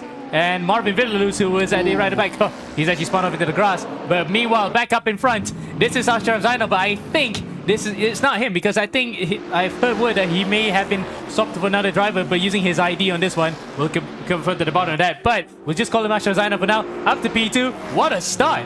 Yeah, what a start. I think there's contact there on Ian Wong. He's going to be pushed down into the grass and into the tire barriers. What a disaster here for Ian Wong. At one point, it's looking like he was going to challenge for the lead. Now he's completely out of the top 10, may even be out of the top 24. Oh, wow, that is so disastrous. Maybe he got the tap there from Iman Ryan, a Mustang as well, or he would have been Shakir Fitri, but we will get into the investigation after this, as there's that Toro Rosso colored Mustang. Nice touch, by the way. Yeah. For the 4 colors. But he's locked in battle right now with Muhammad Shakir. Shakir goes on the inside, onto the back straight, and gets him for P3 there. though the first two have gotten way ahead in front. Yeah, no doubt because of that contact that we'll have to investigate after the race here. Racers will be given an opportunity to protest after this, so I expect Ian Wong is going to have lots and lots of words later on after this race is concluded. Mikhail Iqbal now just still in the 10th place, just trying to hold up everyone else behind him. We got Gonzalez, we got Afiq, we got Raul Dev now just trying to chase in here. He's becoming a bit of a bottleneck right now as he come up to the Sunset Bend. Mama Alim is still in front right now ahead of Azra Zainal. Two of them still pulling away from the rest of the grid. It looks like, wow, what a dive! What a dive there from the AMG, the black and yellow. Judel Nino Gonzalez here from the Philippines, pulling off a nice one there to take away 10th place. I don't think Mikhail Iqbal will be a bit too fussed about that. That was a brilliant move from Judel Nino Gonzalez, and I think Francis might be smiling ear to ear with that one. That was a very good move. Now we have to focus on the battle further up in front because Raja Amir Shakat tries to get by James Ryan Mulabey, and I'm surprised that Mulabey actually managed to keep his position because he probably turned into that barrier on purpose. Oh no! Oh no! Big hit in the back there. The AMG is just losing a lot of speed there. And then Raja Amir Shakat managed to pull through. A bit of a concertina happening for everyone behind him as they try to reshuffle themselves. You can see a Ferrari getting a bit of a touch there from the Mercedes. Now the Ferrari is under attack from two BMWs, and one of the BMWs will outbrake him around the outside as the Ferrari cannot quite pull away with the AMG in front. He's going to lose out on that. Mikhail Iqbal is now going to be overtaken by what looks like his teammate here, Amir Afiq, and he loses out more speed here. Is he going to be losing more positions as another AMG now pulls him alongside him? Up in front though, look at that. Oh! Raja's been taken out! Raja's actually spun into the barriers. So that's his race done and truly dusted. But what happened there between the guys in between? Because I thought I saw James Ryan Mulabey actually dropped a few positions. He's actually completely lost momentum. It's all kicking up in the middle of that top 10. Yeah, crazy turn of events here, ladies and gentlemen. We're not even out of the first 5 minutes. Ngo Yongjen now trying to take back 10th place. Already trying to fight Iqbal for 10th place here. Now Iqbal had lost position earlier. Now he's back up in the 10, but he might lose it one more time here on the back straight as Ngo Yongjen now tries to outbrake him into the Sunset Bend. But going that wide there may not be able to find the speed necessarily in order to get past Mikhail Iqbal. He's going to try to catch him on the exit there. Look at that side by side now as you ride aboard with Raul Dev. He's now just side by side as we go into the next turn, but Mikhail Iqbal, he needs to outbrake Ngo Yongjen in order to stay in the top 10. He's going to try to do that exactly, staying on the inside of that turn, still trying to keep Ngo Yongjen on his toes, but still, no one is giving way here. Oh, no one's giving an inch here as Mikhail goes back on the inside. Mika gets back up to P10, or does he? Yongjen has to fight him for it, and this is a battle between three Malaysians, mind you, so they do not want to actually lose points for the Nations Cup as they come up now past the Big Bend at turn 6 onto the hairpin at turn 7. Looks as though Mikhail has to rescind that one. Yeah, Raul Dev takes away the position there from Mikhail here, so now it's going to be the two Mercedes in front here. Oh! But look at the dive there! Mikhail, just like that, tries to mess up the battle, but messes up Ngo Yongjen instead and allows Raul Dev to inherit 10th place. And that's pole position for race number 2. That's what Raul really wants right now, and especially that he's going to come into commentary after this for gold and silver. He'd definitely want to come in with his face absolutely beaming in delight. Well, we'll see about that, but he's certainly going to be beaming right about now, having just taken that without having to fight too hard there, just trying to stay on his line there and just allow Mikhail to take out his rival. Oh, Adam Daniel almost getting tapped there by Ngo Yongjen, who's now going around the outside, trying desperately to get himself back in front of Mikhail, who is in that BMW in front. Now he's going to be able to dispatch that teal-colored AMG. Now he's got a BMW in front of him. It's still a German war going on here from just outside. Top 10. Oh, bit of messy line there, I think, for Adam Donnell, but still. Yongjen. Yeah, Yongjen, actually, he just lost out that position there. He's now the BMW car that's just behind the other BMW car. In front of him is going to be Iqbal, and again, Adam Donnell still was able to stay in that position, in that track position, without getting taken out. Yeah, amazingly, and he might be taken out now there with Sabi Rathnayake coming on the inside. That Hatsune Miku Mercedes might be under huge pressure coming out to the start-finish line now. It's still going at it, and Yongjen as well with Jem Soriel. So it's battles left, right, and center, no matter where you look at it, for position. And this is for the points as well in the top 15. But there goes Sabi Rathnayake onto the inside. Brendan Chung, meanwhile, is pressuring Raul Dev for the final spot on that top 10 to be on pole position for race number 2. Yeah, the all-white Mercedes here trying to catch up to Raul Dev. He's already closing on him in that first sector, but seems to have lost out a bit of that gap right about now. Ratnayake and Yong Jen still locked in that three-way battle together with Danielle to see whether they can try to get themselves closer to that top 10 position, which is where they want to be for the reverse grid start. Savi Ratnayake is not going to give up too much of his teammate though, still staying in front of Ngo Yong Jen, while Adam Danielle is just kind of holding him back a little bit, not able to find a gap through. Now Yong Jen is going to try to capitalize on this, takes the inside of the next turn, drives around the outside for the next one here, but the braking still better here for Savi Ratnayake. Indeed, and it's quite interesting to see whether or not these guys will try to hang back a bit, because they lost so much time, especially to the likes of Mikael Iqbal, who's still in P12 by 1.8 seconds. So if they can actually sort themselves out, they can at least try to battle back in there. Half the race gone, still half the race to go here. Plenty of opportunities to get back onto that top 10. Yeah, Yong Jen is feeling a bit frustrated. I can see him flashing his lights at his teammate right now, asking him to let him by. But again, they're both still racing for position here. I mean, it's... No, not teammates yet. Not teammates quite yet, so... They're in the same cars, of course, but yeah, different nationalities, of course, Sri Lankan and a Malaysian there. Look at that, they're still going at it side by side onto the back straight. It's detrimental to them, because look at that, Adam has actually pulled a bit of a gap in now. Yeah, getting alongside right now. The next bend here is going to be crucial for both of these BWT cars. The Sri Lankan is on the outside here, going to try to carry as much speed as he can in order to try to catch him in the exit. It looks like he might just be able to do it, but Yong Jen may be able to get a better exit this time around. Tucks his car in front of Savi and doesn't seem to be able to give him any space here. Now let's look at the battle going on for 7th place here. It's going to be Judiel Neo Gonzalez here, trying his best to stay on the inside of the BMW. He's got a Ferrari for company as well. Bit too close for comfort there. Rifki Afiyat, oh no, that's Amir Afik losing out position there. Went a little bit too wide, no doubt because of that contact, and Judiel makes his way up to 7th. Yeah, probably Judiel was the one that instigated that contact that allowed him to come through, while Amir Afik got really shafted in that one. Now Rifki Afiyat, he actually slowed him a bit to the path of Justin Raul Dev. There's Raul Dev going on the outside, coming out to the hairpin. Can he make it stick here? This is the camera view that we will love to see every single time a battle like that happens. Oh, dive! Big dive from Mikael Iqbal, but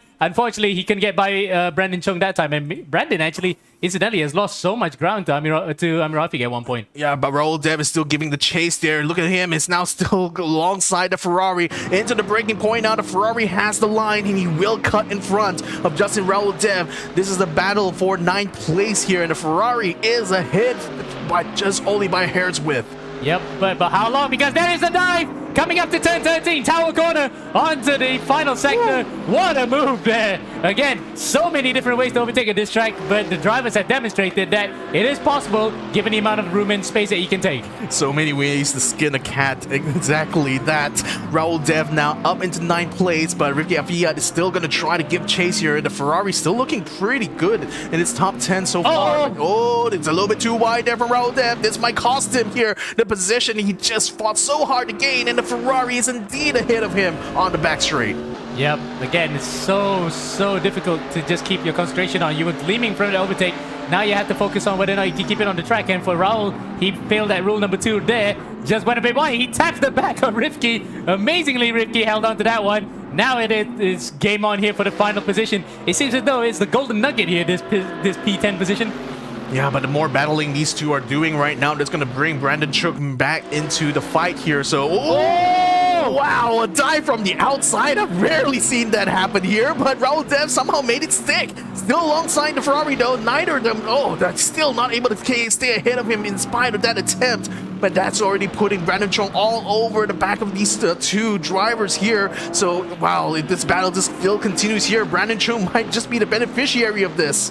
Yep, and we're going to go on board with Brandon now. He's the one that has the best seat in the house here. Yeah. 4 minutes left to go in this first race. Whether or not somebody will be here finishing P10 will start on pole position for race number 2. Oh, look at that. Rifki went very narrow. He braked it late. Gives the space on the inside for Raul. Now they're going to go side by side again. A bit of grass cutting involved. You can see the level of detail that went out there thanks to custom shade dispatch. But Raul then back onto P9 and bringing Brandon Cho with him onto P10. We're going to have to go to helicam here. Whether or not Rifki can hold it right outside. What a move there. But unfortunately, he put the wheels on the grass. That didn't get him enough purchase on the rear wheels. And he falls to P11. Vic, can we get our breath now? I don't know, man. This is crazy racing here, ladies and gentlemen. Wow. Rifki Fiat, if he didn't touch that grass, he could have made that stick. But so unfortunate. Now he's going to have to scrap together with Iqbal here for 11th place. Being a bit of a bottleneck here is becoming a four-way situation here. This could get interesting. And Danielle now having Natasha Carr on his enemy girl on his hood there. Now just keeping chase here to Mikhail Iqbal. Iqbal just trying to get his slipstream here. This back straight is very important because he needs to get a setup done here for the sunset bend. Now Mikhail Iqbal. No wonder he's going there because... 3 wide, maybe even 4 wide, but no, it's going to be Daniel loses position to Go Young Jen, who comes back from the brink. No wonder he was actually going narrow because he's got somebody behind him instead. So that's why he was defending. But to his detriment, Young Jen has actually gotten through, and Young Jen will make it 2 for 1 in the space of 2 corners because here he comes coming up to turn number 1. He's taking an example from Judio Gonzalez and makes it stick, but not as dramatic as a dive. Not as dramatic yet, and in fact, the BMW is keeping up pace with him through the exit, so it still has to bring that fight on to the next corner here. It's getting close there to the BMW, and I think that's affected him. He's pushed off the track, and Go Young Jen and Adam Daniel pulls through. Oh, he probably buckled under pressure there. Remember, this is a racing savant, by the way. He can probably just take so much at one point until he buckles a bit. But he showed just now how he can fight. Maybe this is just one way for him to dust himself up and get back into the fight. Yeah, and all the excitement right now. We're approaching the final minute of this race here. Ian Wong, who had been in contention for the lead potentially, has now recovered his way to 15, but still not going to be enough to get himself some points. He's going to have to hedge his bets in the next one here. Adam Daniel now at the moment still behind Young Jen, but this could be a battle going all the way to the final seconds of this race here, but still going to be out of that top 10 nevertheless. So yeah, still have a chance though, because you can see Brandon Chong's not that far away. Young Jan makes a mistake on the concrete patch that we talked about earlier. If you get your braking wrong there, you can run wide. Now it's up to turn 14 through Bishops. Can he get it through here? No, he can't. He can get it side by side. We saw previously in the copper class how Adriame managed to make it stick bravely around the outside if he could have gotten it wrong there. But Adam Daniel probably has to hedge his bets at the Sunset Bend coming through the final sector. We're on the last lap right now. Out of our sides, Mohammad Zalim has been leading the way unchallenged in front of Ashraf Zainal and Mohammad Shakir. But the battle in that midfield on has been absolutely riveting. Incredible racing we're seeing here in the bronze class, but it's still not done. 30 seconds still remaining. So there's going to be last lap. Oh, Ian Wong going in the challenge on Mikhail Iqbal. Gets touched into the tire barrier. Still carries a bit of speed right now, but it's now under attack from behind by Sabi Ratniake. So now Sabi is having this draft going into the first turn. Could Ian Wong lose a position here from that attempt? It could be on the cards here as Sabi goes for the dive, takes a position from Ian Wong. And we can look at Brandon Chong. Brandon Chong was under attack here, or he's attacking Raul Dev. These two are almost inseparable. They've been at it throughout the entire race. And this is for the final position in that top 10 to be in first for race number 2. It could go anywhere here. Yeah, Brandon Chong looks like he wants to go for the points, not the position here, as he's already flashing Raul Dev, warning him that he's going to try to make an attempt on this lap. Now, Raul Dev taking a very defensive line right now, so switch to Helicap. Look at the dive that Brandon Chong tried to do. Nicely blocked there by Raul Dev, just in the nick of time. So, flashing still as we go on to the rest of the second sector right now. Brandon Chong now looking to try to gain some points here. Go Young Jen as well, actually catching Ripki Afiat. I think they might be side by side right about now. In fact, he is. He's going for the dive into the Ferrari. But the next turn there, Rifki Afiat still has a potential to try to bring this back. Adam Daniel just following behind, trying to decide who he wants to follow behind here in order to carry through, but cannot quite find a way as Go Young Jen actually gets himself ahead of the Ferrari. But it's still not over, because in between that sandwich, the Indonesian, between the Malaysian and the Bruneian, we're going to still see a fight coming out the Sunset Bend. Ryan Lim, unfortunately, has retired from this race. He hasn't had the best of rounds so far. Hopefully, he can rejoin in that final race as we now come up to the final corner. Fazal Alim comes across the line and takes victory for the second straight race. Second place is Ashraf Zainal, and third is Mohammad Shakir. But we're back now to the battle for the guys further behind. It looks as though it's going to be very close between Rifki Afiat and Ngo Yon Jan. Yeah, the three of them are still continuing to draft here. Ryan has already gone past the line. Luis Xiao will be joining him in 5th place. Rifki now going into the final turn here, trying to stay in between Ngo Yongjang and Adam Daniel, going a little bit wide on that turn right now. Mike is leaving him exposed. Adam Daniel is now side by side together with him. They're going to beat each other to the line. Adam takes a position for Rifki in the dying seconds of this race. Incredible, incredible finish here for the bronze class. Indeed, and a bit of afters afterwards. But make no mistake, up in front, Muhammad Fazil Alim, he was untouched. He might have only been 2 seconds ahead of Ashraf Zainal, but he was really impervious from start to finish. No one could challenge him, and no one did towards the end. That is your deserved winner for bronze race number 1, round 2 here on Global Edition 15. But we still have more to come here, Vic. Yeah, race number 2 is going to be on the cards now. It's going to be reverse grid from 10th place. The top 10 of the finishers from race number 1. So that means that Brandon Chung, by virtue of finishing in 10th, he's going to be the one starting in the front row alongside Raul Dev, whereas Muhammad Alim as well as Afar Zainal, they will be starting from 10th and 9th respectively. So it's going to be completely reverse here for Alim. The challenge for him is to try to make his way past as many cars in the top 10 as possible. For Brandon and for Raul Dev, this is going to be their opportunity to try to make up some points here from losing out in race 1. Yep, especially given the fact that for Raul Dev, he really wants to avenge that title loss last season to his teammate Aziz Shami Mokhtar to get kickstart his season, because it wasn't the best of starts in the first round. Now that he's going to start on pole, maybe it's just a way to get that victory and build the confidence coming into the final 2 rounds. And meanwhile, speaking of his teammate Aziz Shami Mokhtar, he could only afford P20. So he had a terrible first round there. But yeah, that's the 2 protagonists from last season's Copper fight. We put watch after them.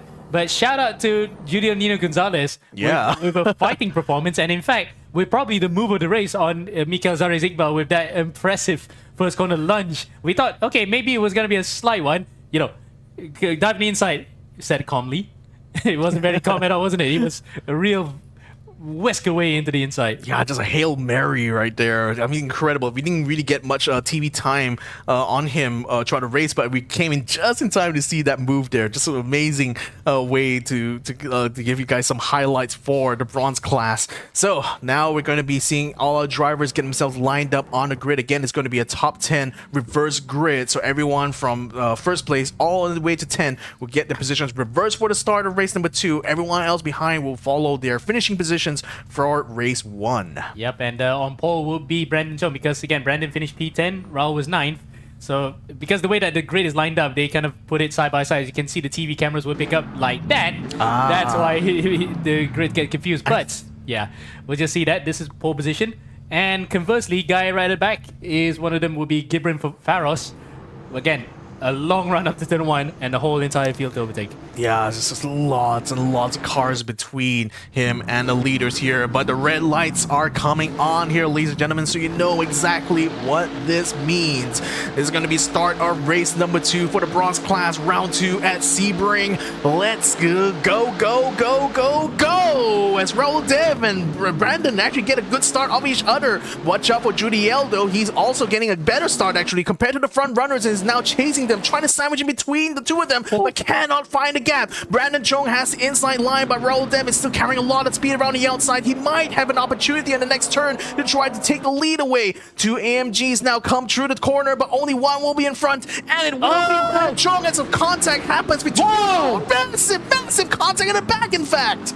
That's millions and millions and millions dollars of damage if one of them involved is Iman Ryan. So Iman, unfortunately, his round has gone completely south here, more than Antarctica. And as you can see, more rafters as Luis Sia gets knocked off. And is that Mikael Iqbal? Yes, it is. So unfortunately, his second race has not gone off to the best of starts.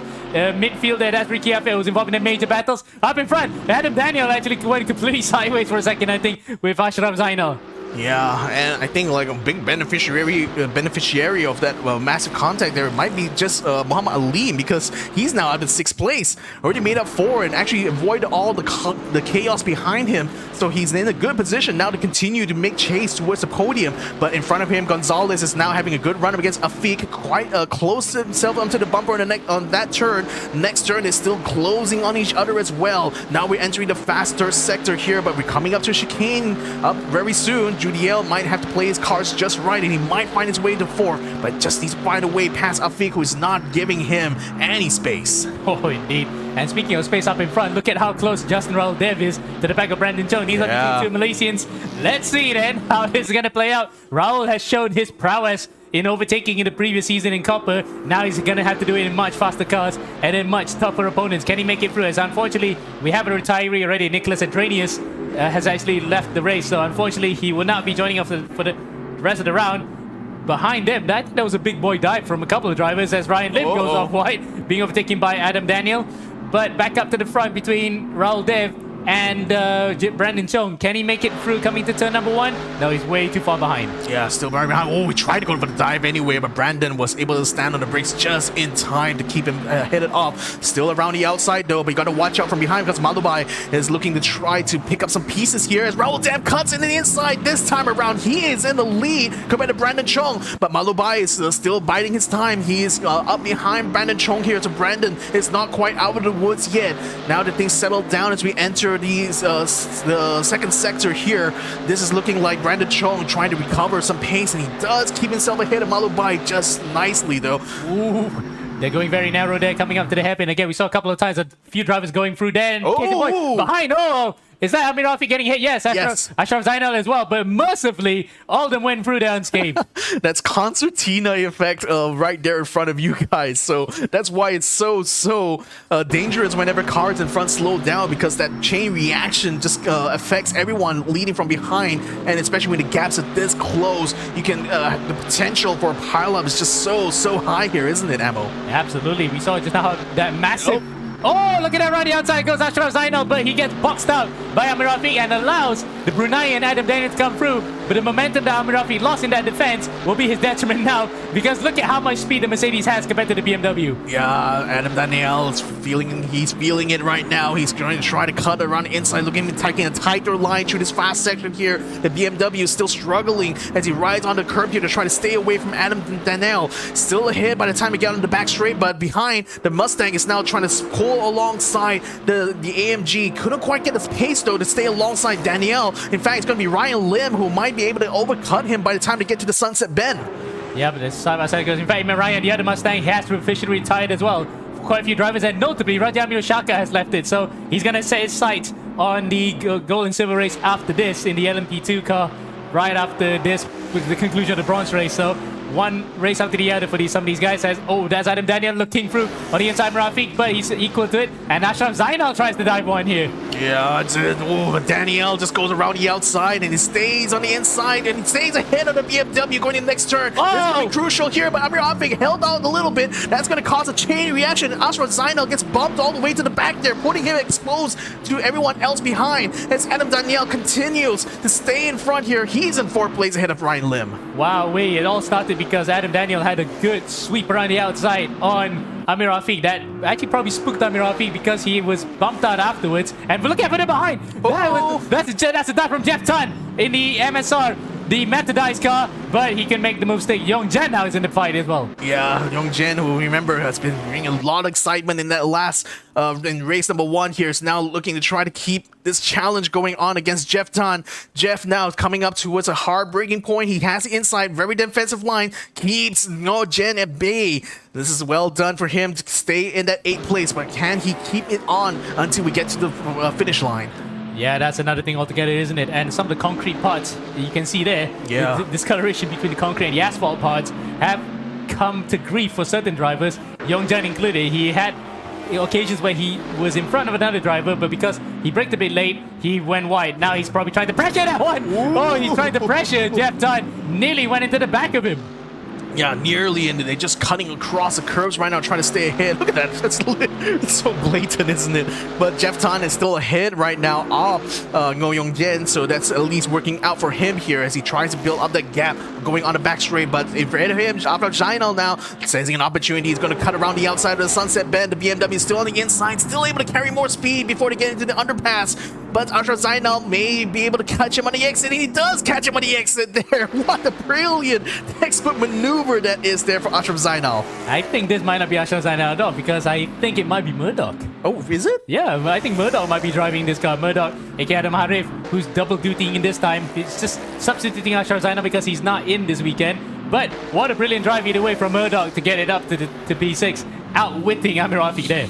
Well, that's going to be an incredible highlight for him for sure. As we have a look at Malubai right now, I think he's actually caught up to Brandon Chong, and well, as I say, that went off the grass, so that cancels out. Oh! But who's that? Jeff Tan! Jeff Tan is facing the wrong way. Dragon collects a couple of cars as he tries to rejoin the race. Including his teammate Kelvin G in the other Methodized car. That's not gonna be a nice team debrief after this. The first rule is to beat your teammate, but don't beat up your teammate. Wise words indeed, Ammo. Oh my goodness, that was certainly unexpected. Well, 2 MSR cards completely out of the top 10 now. As Amir Rafiq continues to give chase to Murdoch, aka Ashraf Zainal on your screens here, trying to get closer to Mustang. Cannot quite gain that gap now. It's looking like Murdoch's getting way far ahead of him. In fact, Murdoch's already catching up into Ryan Lim, so potentially he could find his way up into 5th. Yep. Brilliant showing here from Murdoch to try and get back onto the back of Ryan Lim. But, wowee, it all turned south for Jeff Tan. He got away with a few moments where Yongjan nearly hit the back of him. I think he might have been hit by Yongjan. Yeah, I think so. But nevertheless, Murdoch is still trying his best here to close the gap to Ryan Lim, getting tantalizingly close, except he lost out a bit on the exit here, going onto the back straight. Now coming out of the Sunset Bend, Brandon Chong, is he going to be able to stay ahead of Malubai? It was looking quite close, but I think Malubai might have cooked it there because now he's within the clutches of Adam Daniel.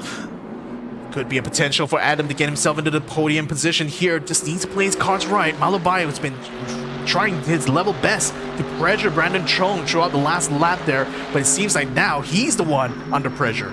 Oh, wow. What a turn of events, isn't it? And for James Ryan Malubai, normally you wouldn't be so lucky if you had the start of your race, you clouded the barriers and damaged your car, but he managed to keep it in the top 10 either way.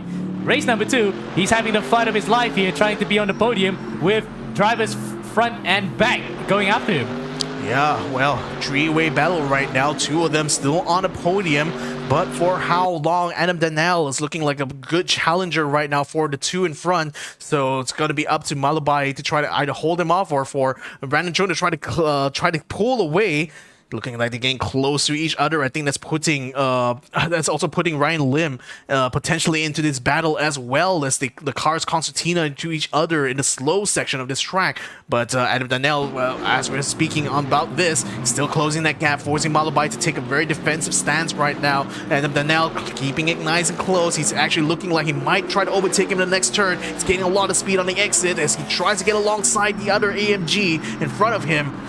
And also to try to bring the challenge to the other AMG that's also in front of him. Yeah, look at that. Mercedes all in the top 5 with Murdoch in 6, the only non-Mercedes there in that outside that top 5, in a Ford in front of Amir Rafiq BMW, and then Yongjan another Mercedes. So that makes it 6 in the 7 in the top 10. In fact, as it Xiaomi manages to claw his way up into the points. That's a great way to recover your weekend, but unfortunately not much in terms of trying to dent Mohamed Fazal Ali. In fact, what happened to Fazal Ali? We have actually... Yeah, what happened to him? Oh, in fact, just as we said it, there he is. He pops back up into P24, but unfortunately infringes outside of even the top 20. Yeah, must have had some bad contact. Contact still onto Adam Daniel, but he saves it at the last minute. But that's left them wide open for attack here from Ryan Lim as well as Murdoch. Oh no! 3 cars. Oh, and 1 car just went into the barrier.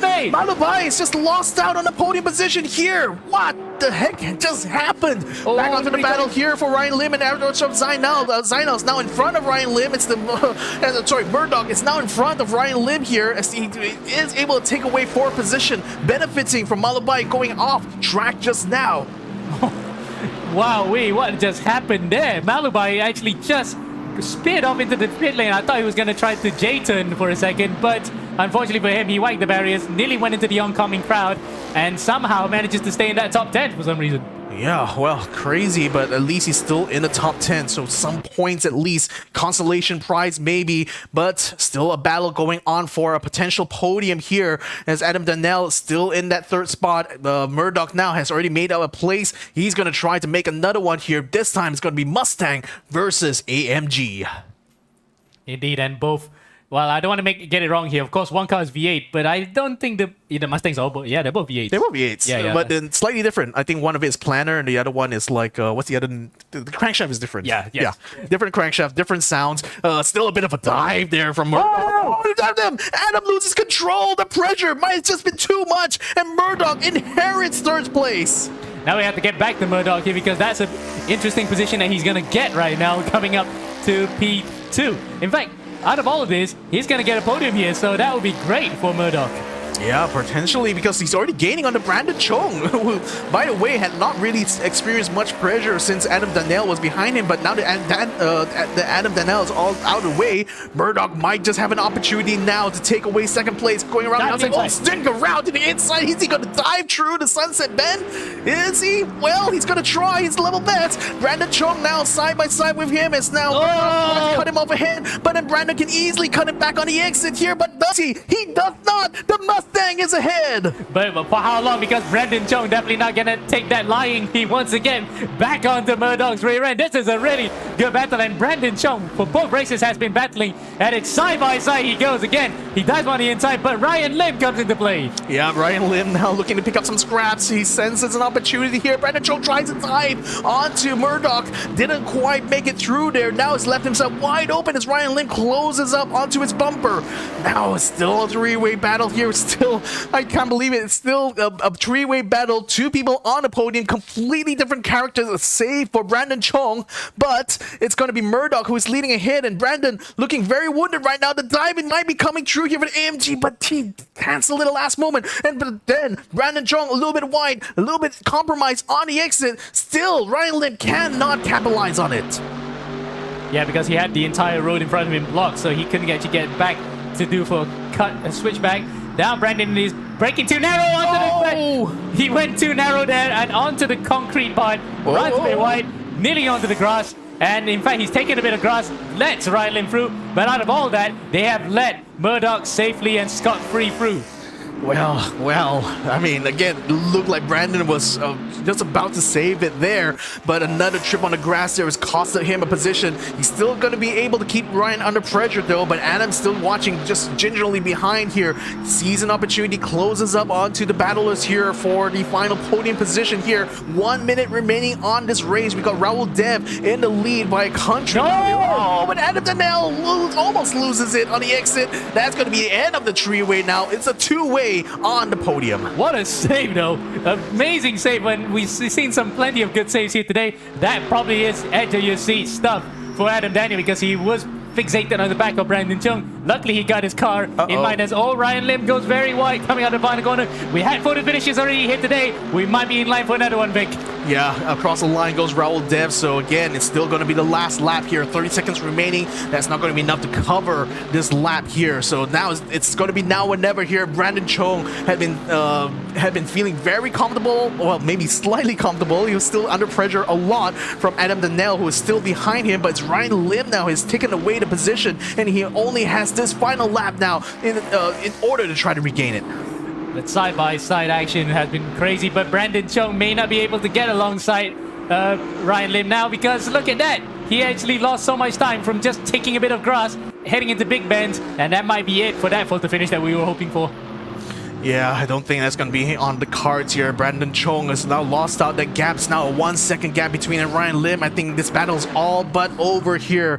And speaking of battles here, what a race it's been actually for Raul Dev. Had to fight his way to get up here, mind you. He didn't. He had to ensure that he was ahead of Brandon Chong throughout that. And again, by the time he got through, the massive chaos happening behind certainly it's allowed him a bit less pressure this time around. And he's looking very much like he's going to be able to coast his way to a victory in race 2. But I think the troubles are not over Brandon Chong. I can see Adam Donnell getting a little bit closer and closer in each progressive corner here. Brandon needs to keep this last sector clean so they can stay in P4. Okay, so there's that photo finish that we were hoping for. And let's see if Adam Daniel doesn't have another wild moment like he had in previous lap where he touched a bit of the grass right here, nearly losing it. Though he can probably try to line one up on the inside coming into the final corners. Meanwhile, heading into that final corner, it's Justin Roldev. Absolutely well and truly clear away the class of the field today. He's going to take victory for race number 2 and kickstart his championship fight. But behind him, who's going to be finishing in that top 5? This is the Brendan Chong did get overtaken by Adam Daniel. Adam with a last throw of the dice couldn't make it stick. Across the line, the rest of the field go. Raul Dev is your winner for race number 2. Ashraf Zainal, that was actually not bad on Q, P2. Yep. Ryan Lim in P3. Oh my god. Brandon Chong in 4th place as well, getting collected there. Adam Daniel only makes it to 5th place, but what a battle it was to the final turn. Ngoyong Jen makes it up into 6th, and Azib Mokhtar makes it up to 7. Rifki Afiat is the one in 8th place. James Ryan Malubai, what a race it could have been for him, but an unplanned excursion into the pit entry has unfortunately put him out of podium. Ian Wall makes up the 9th place, so he still gets some points. He still gets some points in race number 2, and Louis Sia will round up the top 10 for race number 2. And that's pretty much it. We can safely say bronze delivered once again. Some amazing action all the way through as the rest of the field goes for complete afters. And amazingly, despite Ralda being in the center of it, he was the calm inside the entire eye of the storm. Yeah, so, wow. Incredible racing we've seen so far. If this is the standard we're seeing from the copper class all the way to bronze class, one wonders if the next race being the gold and silver class, are we going to be seeing similar chaos? I mean, we're talking about faster cars, cars that are a little bit tricky to do on this circuit here, like especially LMP2 cars. Yes. So wow, this is going to be exciting times here, ladies and gentlemen. And you mentioned exciting times, especially given the fact that it's also multi-class. So it's going to be very, very nip and tuck. Indeed, it will. But no worries, ladies and gentlemen. We'll be right back after the break here, so don't go away because gold and silver class will be the last race here for our round 2 of GE15. My name is Victor Cax. Joining me here is Ammo. We'll be right back.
Pewter is about possibilities.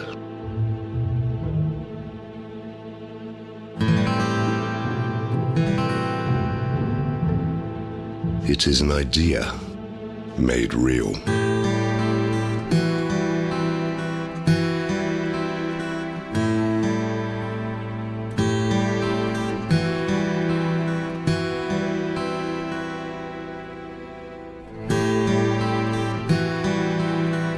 Crafted with precision.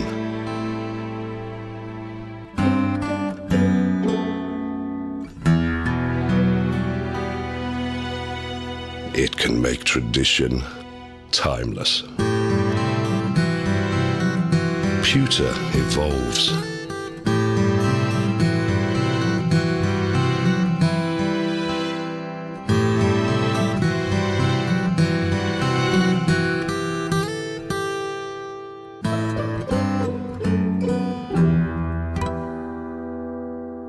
When allowed to be free, it can captivate you.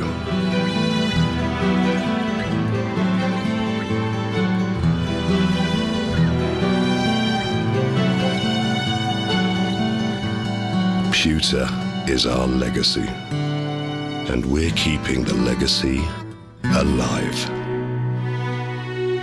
Royal Selangor, since 1885.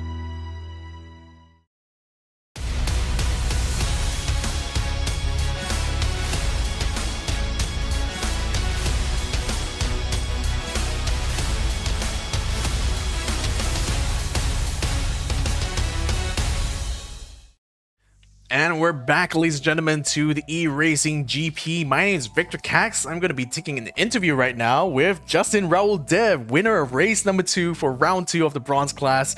Tell me, man, how do you feel after that? Well, firstly, I gotta say, last round I was commentating and now I'm getting interviewed. Wow. Just getting a full palette of experience here, Exactly, man. dude. Yeah. Let's just go through my race real quick. So obviously, Yeah. let's start off with qualifying. God, that was something else. I got close, right? exactly. Yeah, no. The thing was that a lot of people were bunched up when I went out on track, and I tried to set a lap. And actually, on the last corner, there was a sort of track limits that I cut twice. So pretty much both my laps were invalid except the out lap, which pretty much put me in dead last. So Wonder. race 1, the start. Oh my goodness, the heavens opened up. Because my friends, obviously, the teammates in Pepega Racing, shout out to Pepega Racing, good job, guys. But yeah, basically they got taken out on the start. I think it was caught on stream. Yep. They basically like just the start, and there was really chaos. Someone spun him out, and basically that jumped me from was it 28 to like 11th all of a sudden. I was like, oh my god, I'm actually fighting for a position here, and I pretty much pushed my way and ended up getting, I think, a P9. Was it? Yeah, P9 in race 1. Then race 2, obviously.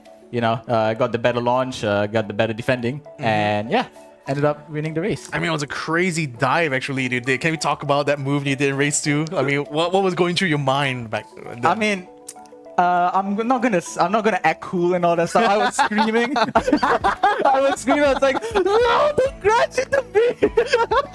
But yeah, it was just a Hail Mary at this point because I was like, I need to make this move, and I just decided, you know what, screw it, I'm just gonna go for it. And surprisingly, I thought there was gonna be a huge contact, but the driver behind me, I think, was Brandon Chung. He kept it pretty clean, and there was also another driver behind him, so I think that sort of slowed him down, which allowed me to pull further. But yeah, boom. Yeah, it's an incredible race here. I mean, now that you mentioned to take the win here in race number 2 and got a little bit of points in race 1, I think you're kind of back in the running for the championship, isn't it? So with 2 more rounds remaining here, I mean, are the kind of anticipations happening for you? I mean, do you feel confident that you'll be able to challenge for the overall championship lead here? Well, I'm not gonna say that I can contend because we have our good days and we have our bad days. Fair enough. Last round I think was considered a okay round. Today was miraculously good. We wouldn't know what will happen in the next 2 rounds. I could have an absolutely abysmal crash and take out everyone in the field. But I also could be fighting for the lead once again. So I can't really say that it's not to say I'm not excited. It's just I'm more cautious and a lot more prepared. Because now I'm like, oh my god, I'm actually fighting for the championship this time. Yeah, well, incredible race there. Congratulations to you one more time, Justin, and hopefully we'll be able to see more of him when we come into rounds 3 and 4. So make sure you guys stay tuned on August 2nd to see the epic, well, not say the conclusion, the penultimate conclusion, let's put it this way, for this championship. So thank you once again, Justin. Congratulations, and we'll see you in the next one. So let's go ahead and talk now about our next race upcoming here. This is going to be our multi-class race to close out GE15. This is the gold and silver class. Let's have a look at the standings right now to let you guys see who are the people up in front here. We got Nabil Aslan right now, 44 points ahead of Yalto Ristofani, only 5 points ahead of him, in fact. So the sole Malaysian here in this top 10. It's a lot of Indonesian representation right now in this gold class. Rialto Ristofani being one of them. Damira Hasnam, who is like 12 points behind him, is also looking like he wants to try to keep that challenge going into the front. And Dafa Nabiel as well in that in the 4th spot here, only 2 points behind Damario. So lots of Indonesian representation. We also have Filipinos in the mix as well. Roy Numer Riparip, if you remember him from last season, he is still in the running in the top 10 this time around. Kansani Ramdhani, of course, being from Indonesia, splits the 2 Filipinos here as Russell Reyes makes it up into 8. So with that said and done, let's have a look now at the silver class here, where Dominic Boone from Hong Kong has been the one to continue on his attempt here to try to be on top for the silver class. Being these are the LMP2 cars, this is going to be quite a challenge here, especially on Sebring.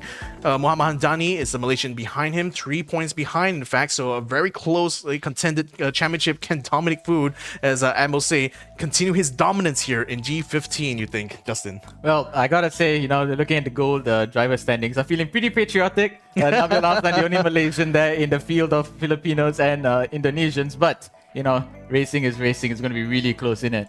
Yeah, indeed it will, and I expect like silver class to be even closer and potentially even more chaotic. We had a conversation, I believe, Justin, about the bumpiness of Sebring track, and especially this particularly affects the LMP2 cars, and I think that could be a result of the cars having a slightly tighter kind of special configuration compared to the LMH. Probably.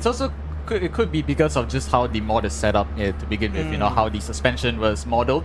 When I took it out on a test drive, because one of the admins of eRacing was testing out the cars, and he was saying that it was really bumpy. I was like, all right, let me have a look. And then as soon as I got on track, I didn't even make it out into the pit lane, and I immediately said, okay, yeah, you're right. Really bumpy. I think it's just how the suspension is modeled, because you don't have these problems with the hypercars or the GT3s actually. Indeed it will, because we've seen like time and time again how the transition between concrete and asphalt has caught up some people, especially on the braking points. There's certain points on this track here where if you don't get your braking line just right and you just either miss a transition or a transition too early into that braking, it just completely messes up your entry and compromises your entire line through the corner.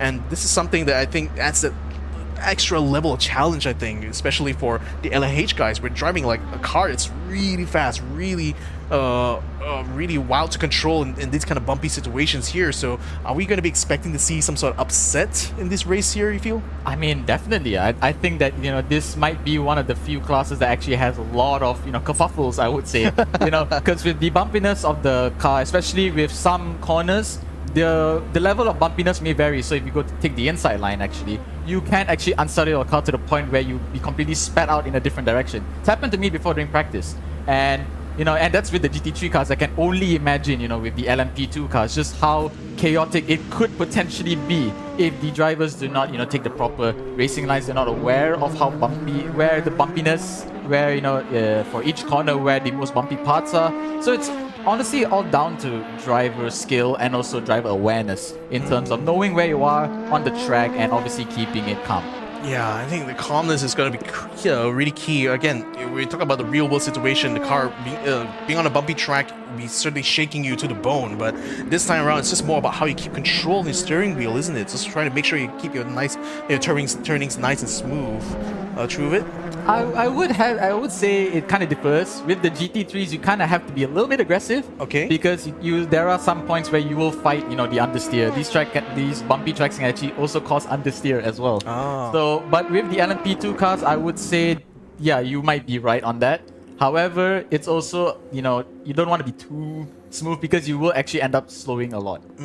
Okay, so ladies and gentlemen, we're just seeing the end of practice right now for our gold and silver class. So we'll be getting ourselves into our 6-minute qualifying just like with before. We'll be having these drivers all going out on track to try to set 1, maybe even 2 flying laps here to potentially fight for the lead here. And again, that the person who's dominating the top of that chart, as far as the LMH class is, the gold class is concerned, is still Nabil Aslan. So certainly a tall order to catch up to. But then again, with a lot of, we're seeing this time around G15, lots of representation from Indonesia. We also still have a lot of powerhouse drivers from the Philippines as well. Do you think Nabil is going to be facing one of the hardest seasons for him this time around?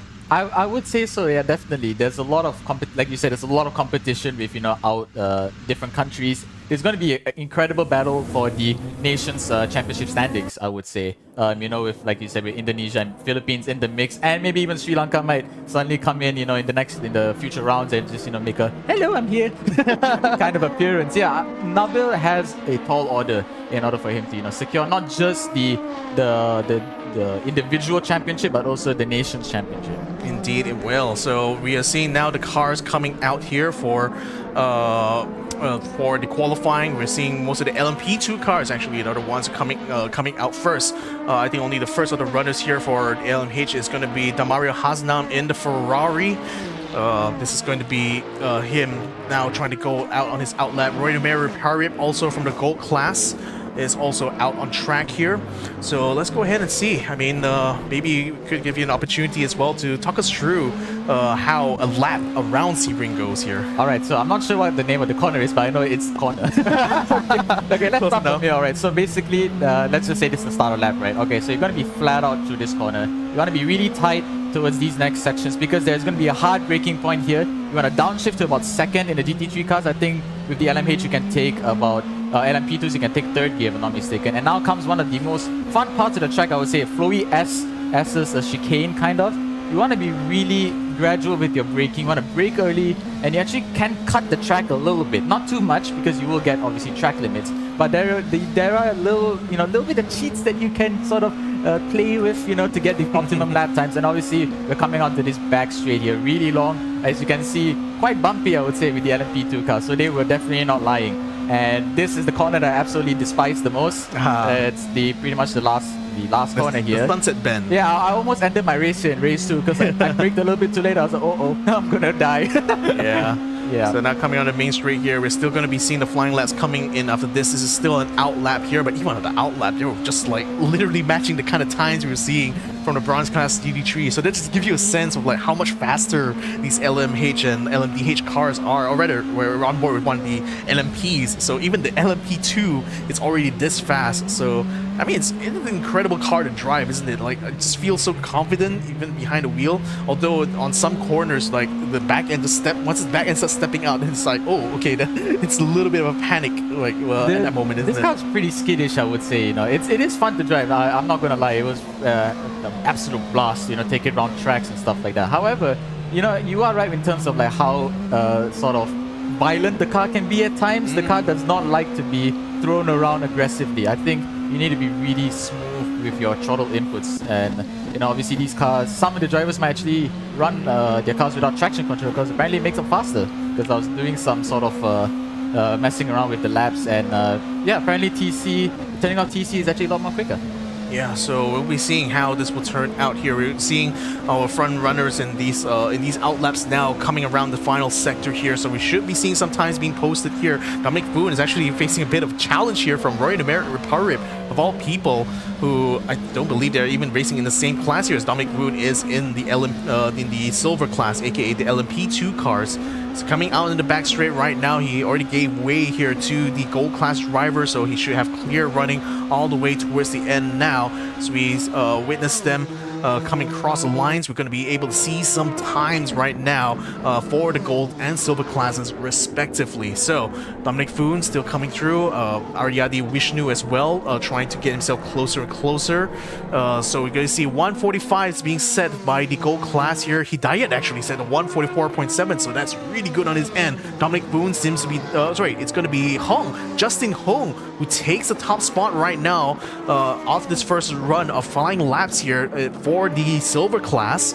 So he actually takes it away from Cameron James as well as Kelvin Pao Kik Shung. So looking really competitive here, I think, on the LMP2 front.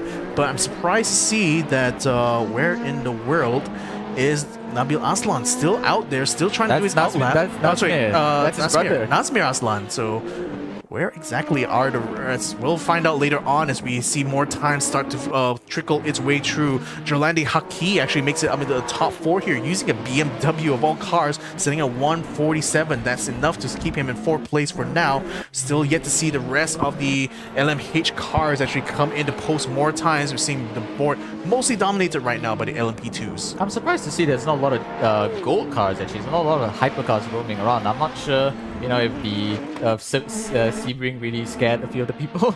I'm not sure if that would happen. But yeah, like you said, dominated by the LMP2 class right now. So we will be seeing a lot of chaos going on in the silver class. Well, what do you reckon?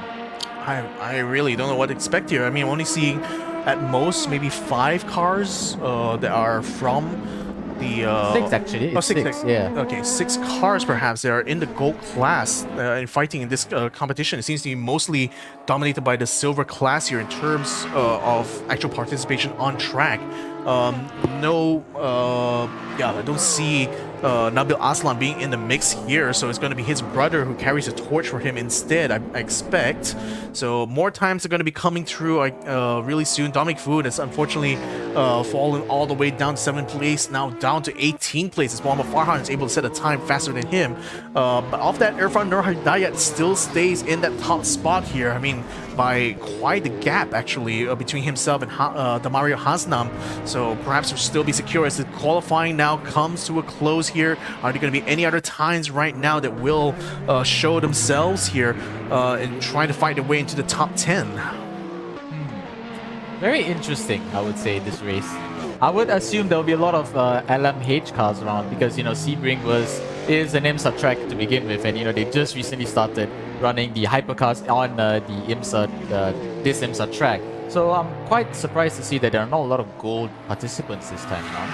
Yeah, well, in terms of the silver class right now, we got a new leader in that regard. It's going to be Jaden Chia right now that's holding the provisional pole position as soon as I think a lot of the top runners of the LMP, the gold silver class has already been through. I think he's going to be the one in the front row, at least for this for his class in this multi-class race. So top 5 here, of course, being held by our gold class drivers here. So Irfan Hidayat, Damario Hasnam, Roy Numer Riparib, Ahmad Jusmin, and Jerlandi Haki right now holding up to that top 5 on track. At the moment, we're still seeing a few more drivers now coming in to try to finish off their laps here. In fact, Damario Hassam is actually still out there, seeing whether or not he's going to be able to overtake Irfan. Is he going to be able to do so? Has he come across the line? Don't think so. That may not be enough. Oh, actually, Roy Numeria Prarip is the one who snatches away pole here at the dying moments of this qualifying. So it's going to be the Filipino instead who is going to be up in the pole position. I am glad a Cadillac took pole position. Finally, the Americans get some love. Oh yeah, indeed. It's incredible to see the World Endurance Championship now. It just feels like I've just arrived. I mean, again, I was born a little bit too late to be able to appreciate Group C endurance racing, just in time to see LMH and LMDH, coming to the fore. So exciting times to be a motorsports enthusiast now, I believe. I would definitely agree. I think racing nowadays has actually, the standards have been upped, especially with WEC and IMSA being, proper names in, the motorsports game. F1 is sort of taking a little bit of a gander in terms of, where their popularity goes. But I'm glad to see that these small, they're not really smaller leagues, are they? They are pretty big leagues, but a lot more people are actually knowing about, WEC, IMSA, what other leagues are there, Super Trooper, stuff like that. It really excites me as, as someone who's just recently got into this sport, that motorsports is finally slowly gathering back together, and we're about to see a new era of racing. I firmly believe we are already in the new era. I mean, what with the new powertrains, coming in here, the hybrid powertrain now for the LMH and LMDH. We're also seeing even IndyCar is going hybrid this time around, and I think it's only a matter of time before even new technologies will come into the forefront here to even add even more to the racing that's going on around the world. So, ladies and gentlemen, we are now getting down to brass tacks. Up in front here, we got Roy Numer Riparip in pole position, Irfan Nur Hidayat in second place in the front row. Red lights go on, and we will be off for the gold class and silver class race. Irfan Nur Hidayat now attempting to try to stay behind Damara Hasnam, and has actually got a jump on him on the start line here. Roy Numer Riparip is going to go ahead and pull away from the two of them as the Ferrari stays ahead of the Alpine. The BMW of Gerlandi Haki still holding up behind, and then we're seeing the LMP2 class, already the silver class car of Chester Lam now is in the lead for this group here. Bardia Nick and Kazani Ramdani having a bit a bit of a touch, right? Ooh, a bit of touch and go actually going over the curb and flying away there, but still fortunately able to stay inside the position there. But he's still stuck behind a whole bunch of silver class drivers here. He's got a long way to go before he can fight up in front. 100%, yeah. I don't know if you noticed, but the LMP2s had such a fantastic launch. You know, they even got the jump on some of the hypercars. I think was it Ahmad Juzmin actually got caught behind some of the LMP2 cars into turn 1, which could have been a really Ooh, bit of a touch there on the Durrani and another touch as well on the front, but this actually put the Indonesian back in the right direction and back in position. So Ahmad Juzmin there having a bit of a touch and go, but he's going to try one more time here. A bit of wide line there from Gerlandi, but not enough here for Ahmad Juzmin to capitalize. Yeah, he's just trying to stay in the streamline right now. You know, I think up next is the S's, and if you get it right, you can pretty much have a nice toe onto the back straight just before the last corner. And I think that's what Ahmad Juzmin is trying to do. He's trying to sort of go for a little bit of a switch back in terms of, that he's gone a little bit on the grass there, so that will slow him down, unfortunately. Yeah, that's putting him on the cooler now. So let's have a look at what's happening in the silver class. We got Chester Lam being in the lead, of course, but then two other people still running behind him. Justin Hong as well as Jaden Chia right now are very close to each other, almost within touching distance as we enter the Sunset Bend.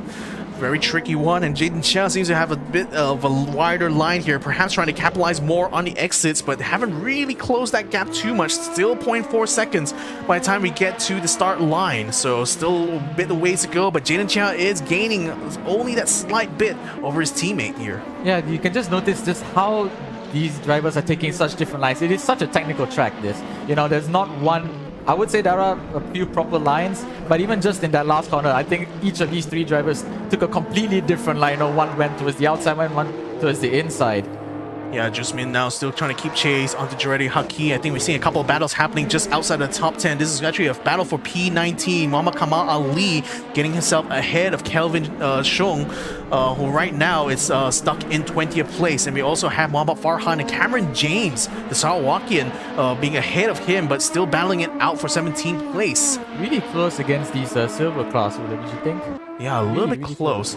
Again, we're talking about cars that are exactly the same, you know, across the entire class, but let's hold that on the back burner because I think Juzmin might be sensing an opportunity now to bring the challenge to Gerlandi Haki, just still outside of the podium, but still points nevertheless here for race number 1. Ahmad Juzmin getting closer and closer in the final few turns here before the back straight, riding hard and aggressive over those curves, trying to find the tighter line, might just find a good exit here. Ahmad Juzmin now getting closer to Haki. He might get it. I'm not sure if he's in the slipstream right now. Doesn't look like it because, you know, the timing is not really changing that much. But he might try to go for a little bit of, you know, closing the gap in this last corner. As you can see, definitely tried to, you know, push himself further, but the car just couldn't handle it. And as we see right now, they're still fighting. Just finishing the, was it the third lap right now? I think, yeah, it is pretty much the third lap. Let's see. Yeah, so well, we're also seeing Adam Harif actually getting overtaking Priyanata, Alia Wafiq Priyanata here for 12th place. So he's trying to fight his way to get into the top 10 right about now. Oh, and a little bit of contact here as well. I think Raja Amir Shaukat managed to capitalize on the final turn there to take over the place as well from Priyanata. So 2 places that he has just lost there. Yeah, I'm not sure what happened there. I think he went a little bit too much on the outside, and Raja Mirushaka just managed to slither on the inside, and I think that's just what happened there. Yeah, so we'll have to keep our eyes now on the Juzmin because I think he's getting closer. Ooh, that was over the curb there, I think, for Haki, and Juzmin is able to close up within a 10th of a second there, but had to back off a little bit, now opening the gap to half a second. So still a battle going on here for the gold class, for the silver class here. Got Justin Hong. I mentioned their teammates, actually, they're just using a similar livery here. Justin Hong, of course, being from Hong Kong, and Jaden Chia being from Singapore, but they're still keeping close to Chester Lam, so it's still a 3-way battle, I think, for the lead here for the silver class. Hey, look at that, he's using my number, Justin Hong. Just noticed that, 24. Well, it might be coincidence, but wait a minute. Ahmad Juzmin looking very close. Haki got way wide here. He's actually cut across the track, got an advantage there, but Ahmad Juzmin is able to tuck in behind him. Might just be able to get himself in a good position now to try to make the overtake here. Getting the slipstream. He's trying his level best here, trying to get side by side. He's going to go around the outside as we enter the braking zone here. He outbrakes him slightly, but had to back up a little bit more. Braking a little bit more, getting into the underpass, almost hits the wall. Somehow saves it just in the nick of time. Oh my goodness, I thought he was just going to go into barriers because he lost control there. I did not think Ahmad Juzmin actually sort of give way. I thought he might pressure, Galandi into making a mistake and actually hitting the inside. But nevertheless, really good racing. And actually, is this a fight between Jaden Chia and Chester Yeah, Lam, right? Jaden Chia just overtook Chester Lam. Just took over from Justin Hong just now in the Sunset Bend, and now is bringing the challenge here towards Chester, who's just ahead. So that was just missed out on that there. Asma Jusmin still stuck in behind. Actually, just lost out behind, didn't he? Yeah, he made a mistake there. He went a little bit, giddy on the grass there. Went a little bit bouncy. But nevertheless, there's still 8 minutes left into the race. Actually, 9 minutes almost left into this race. A lot of things can happen as we see Jaden Chia versus Chester Lam right now. Oh, Chester Lam boy. looks to be going quite slow there into this sharp right corner here. You want to be really tight. You want to be really slow. It looks like Jaden Chia's got a better exit there. He's just got the slipstream down. He might make a move to on the inside of the next corner. A little bit of a switchback I'm hoping for. Yeah, it's going to be a very tight one here. I mean, Jaden Chia has been gaining a lot of speed, though, in the last few laps. And now he's going to be going all over Chester Lam, trying around the outside. Didn't quite make a stick, though, as Chester Lam still able to keep his car ahead. But now we're going to be coming up to a very fast section after this very tight bend. Chester Lam still under attack here from Jaden Chia. I can only imagine just how frustrated Jaden Chia would be, thinking he had the opportunity to dive in just for Chester Lam, just close the door and say, "No, thank you, I was just teasing you a little bit." Yeah, well, it's going to be a bit of a tease here for sure, as Jaden Chia kind of loses out a bit of speed here, but still trying to gain on him. In the meantime, from behind, Ahmad Jusmin now putting the moves onto Ramdani. Didn't quite make that stick, though, as Ramdani stays ahead.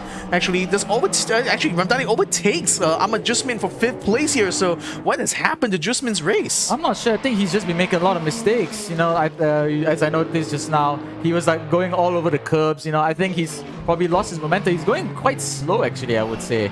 Yeah, well, onto the main straight now. Jaden Chia continuing his battle here with Chester Lam. Two of them almost going, he's trying to get himself side by side. Couldn't quite get himself near enough for the entry, though, but it's looking tantalizingly close here for Jaden Chia. Stays within 2/10 through that first turn.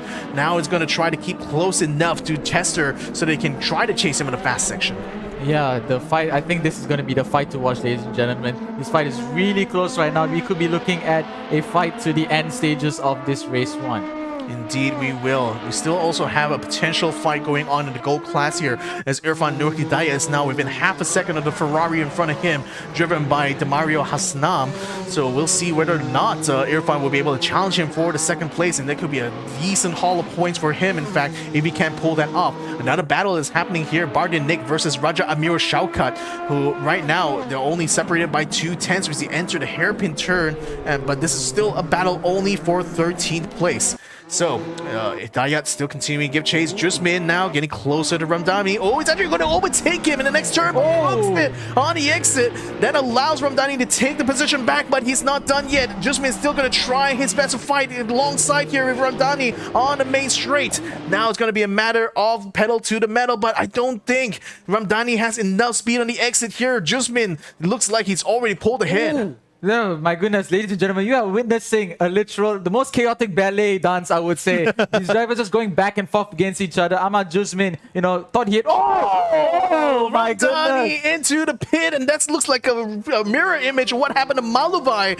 So, wow, just a hit on the wall there, completely sending into the pits, and I think that's putting him out of that battle there together with Jusmin. Oh, what? That was unfortunate to watch. We were just talking about just how close these drivers were, and he just literally went right into the wall. I think he probably thought he had a lot more space than he did and just clipped the wall. Yeah, unfortunate there. Very unfortunate. So only one battle still remains here. This is a battle for P2. Damar Hasnam in the Ferrari, the red one in front. And we got the Alpine in blue. That's driven by Irfan Nur Hidayat on your screens here. 5 minutes still remaining in this race. This could be the battle for a lot of points here in the gold class. Yeah, it's very interesting to see just how calm these drivers are. Comparing to the fight we just saw between Kamzani Randani and Ahmad Jusmin, was it? It was really chaotic, that fight that they were having. And then, comparing to this, it's just a lot more calmer, Yeah, so a bit of a close contact here. I think this is a battle for 22nd place. We've got Fahad Ghafoor Also, with the actual server admin deciding to throw his hat into the ring here and try his luck. But Yazid Razak here, a former competitor in the Toyota Gazoo Racing Vios, is going to be the one trying to bring him the challenge here for 22nd place. Again, this is still pretty much the only close battle we're seeing on track right now outside of Hidayat. And it looks like he's actually gaining on Fahad Ghaffar, actually looking dangerously close to try to cut him on chicane. Let's have a look back at what Hidayat will be doing, because they are going through the first turn. He looks like he was closing that gap on the main straight. Didn't quite work out for him there. Chester Lam now still continuing to try to keep Jaden Chia at bay as we enter the main straight now. The silver class having battles, the gold class having battles on the front and the back. This is looking like, again, in spite of this being less chaotic than the other races, still looks like a lot of interesting battles to watch out for. We definitely picked the right track this time, how don't you think? We definitely did. I was not expecting a lot of battles like this, you know. So many battles just going on back and forth. Yeah, Jaden Chia, I think is looking very tantalizingly close here to catching up to Chester Lam. Look at the exit there. It looked like Jaden actually got a bit of speed, but then somehow Chester was able to pull away after the exit immediately.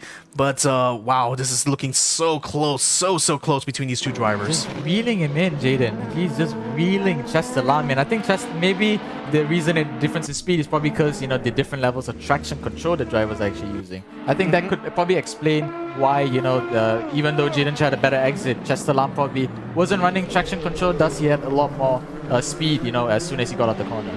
Well, the thing is, I feel like the choice of traction control setting is very much reflective of your own driving style, because certainly different drivers will find different TC settings to work out best for them. So I think it's a matter, it's a combination, you know, of that setting plus their actual ability to make full use of that skill here. Jaden Chia is looking so close right now to Chester Lam. He's looking like it's on the verge of making that pass. Just cannot quite find the gap. Chester Lam defending so hard here, making sure that Jaden Chia stays behind, because again, this is for the lead here for the silver class race. 2 minutes left and Jaden Chia is just sniffing Chester Lam right now, getting a little bit of a whiff every time he passes by.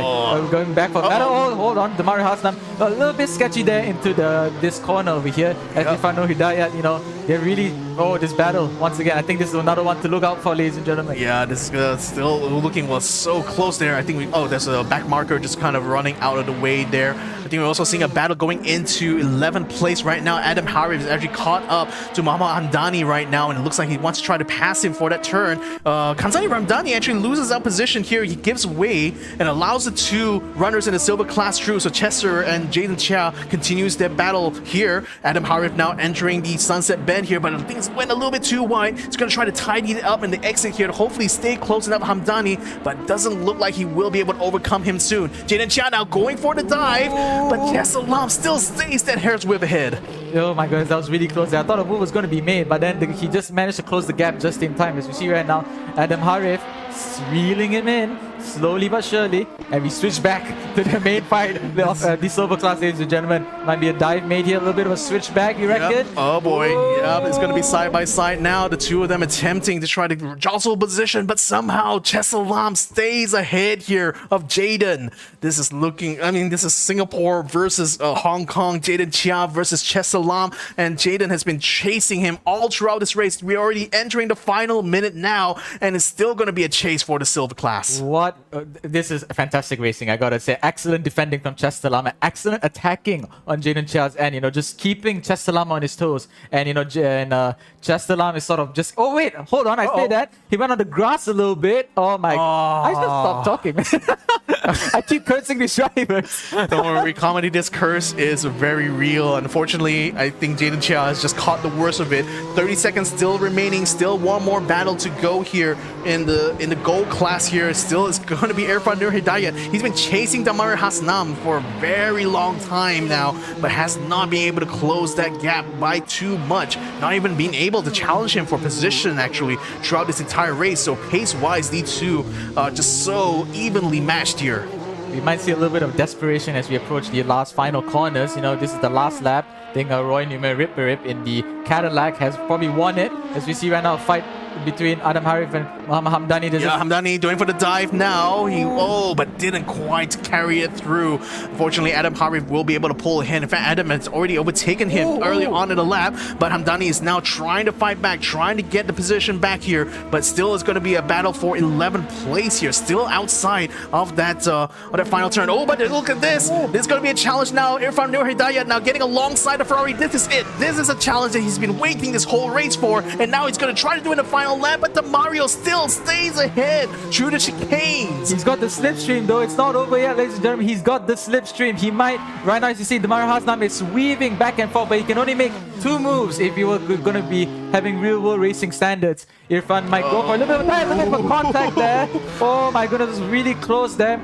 That's forced him a bit wide. That's forced him a bit wide right now. They're coming across the line. Roy Demario Perry will take the lead here. Nerfan Nur Hidayat, he tried his best, but Demario Hasnam will be the one to finish in 2nd place. Now Gerlani Haki will be able to coast his way to a 4th place finish as he comes across the line to take the checkered flag. A bit of a battle still going on for the silver class here as Jaden Chia still trying in the dying moments of this race here to try to take the lead from Chester Lam, who has been leading through and through here for the silver class.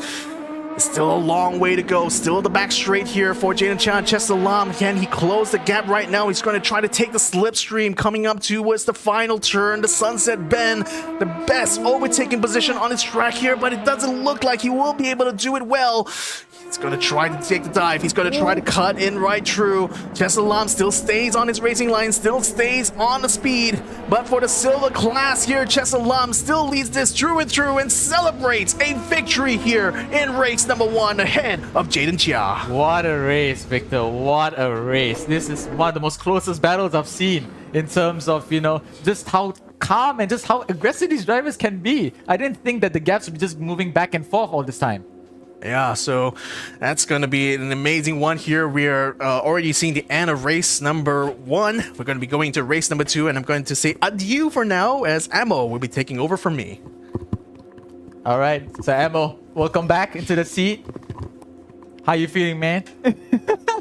All right, so ladies and gentlemen, we are going to race 2 right now. It's going to be a reverse grid this time round, as I think Roy Numir Ripperip will be starting in the back. This time, sorry, in the P10. And NJ, who is NJ? Let's have a look at the list here. Eung Jae will be starting in pole position. The thing is, we saw Ramdani actually. We need to mention this right on air.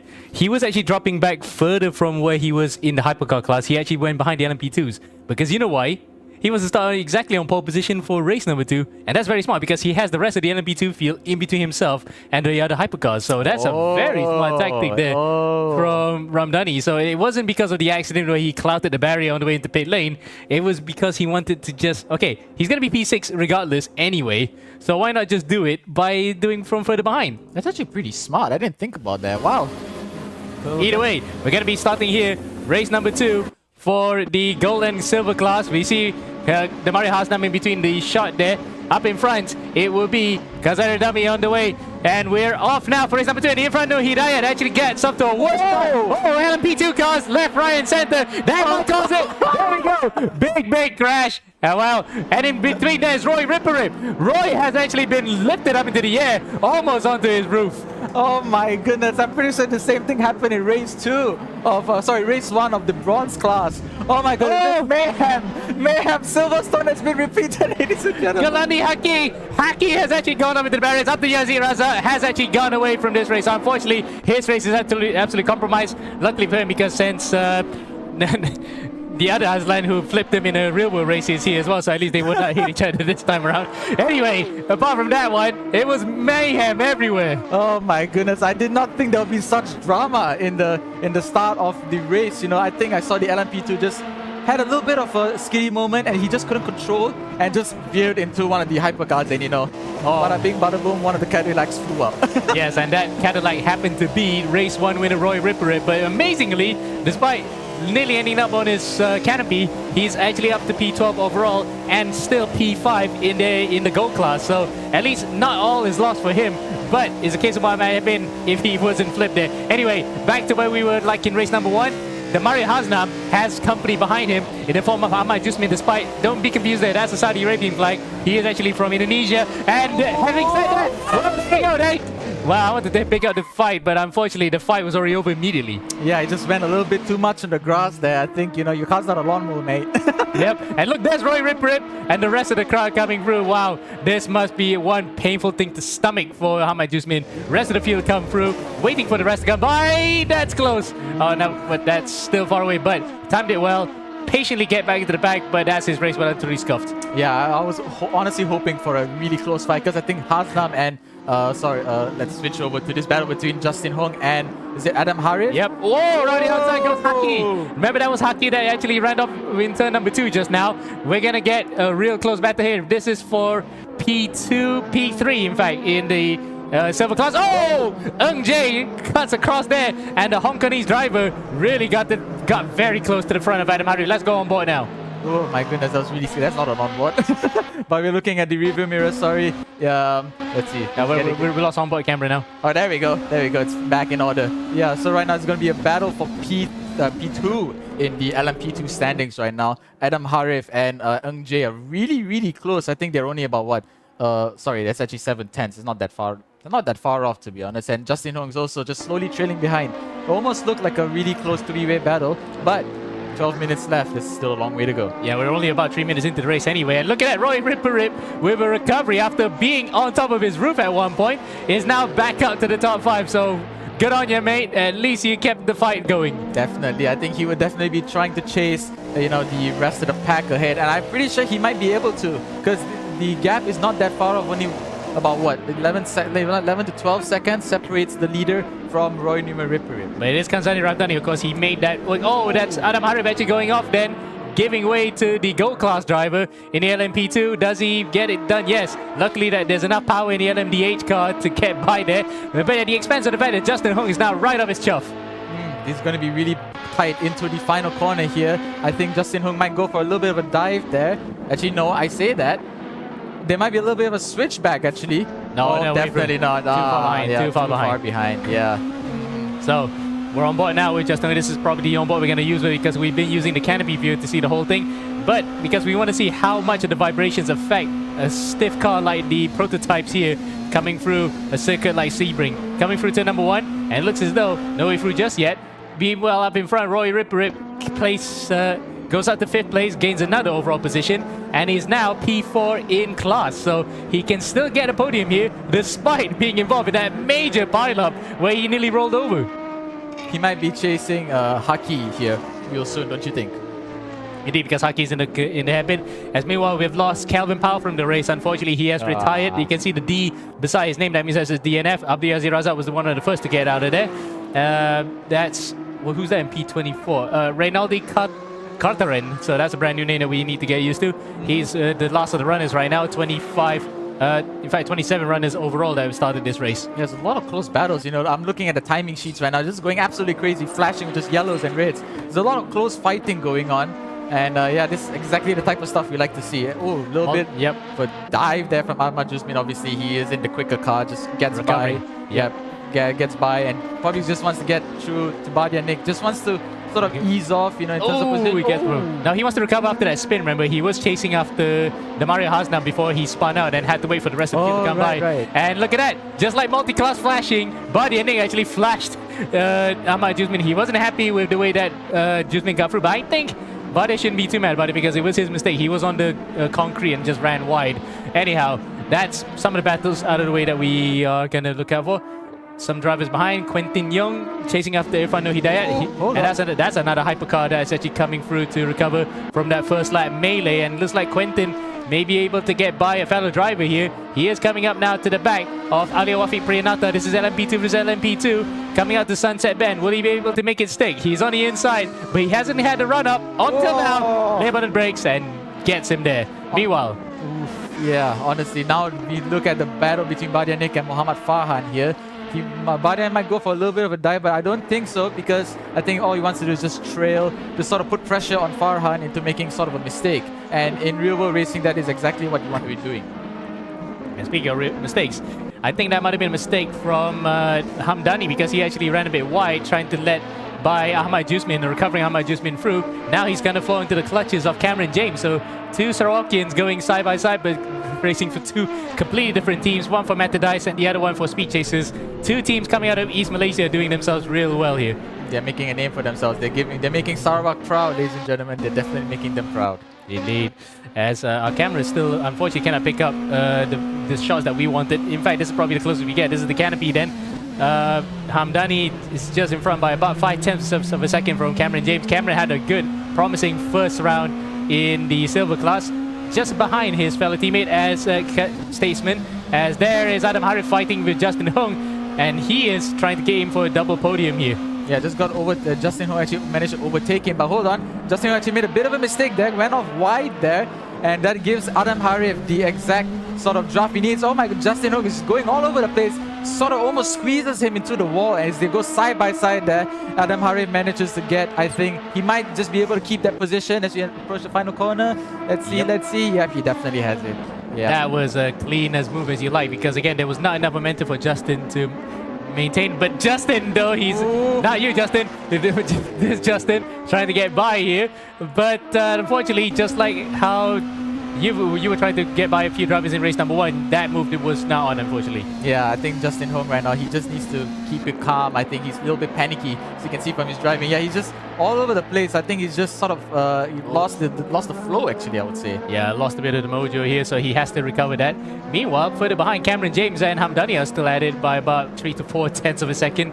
A bit more spread out, of course, because after what happened on this, not even turn one, it was on the start line, where I think a couple of drivers failed to get it off the line properly, causing absolute pandemonium. But mercifully, didn't really take anyone out of the race completely for the terminal damage. Actually, a little bit of a fun fact for you. I think last round when me and Victor were commentating on the race, we actually noticed that Nabil Aslan, when he was sort of launching, he had a little bit of a slow start. And we were wondering why that would happen. Actually, because with the sort of the hypercars. Oh, hold on. I'm gonna pause for a little bit there. Okay, just a little bit of LMP overtake. Oh! Okay. All right. So I'm gonna continue. All right. So basically, I actually approached Nabil and asked him like, what's with the slow start? And he actually told me that with the hypercars, you actually want to modulate the clutch instead of clutch dumping.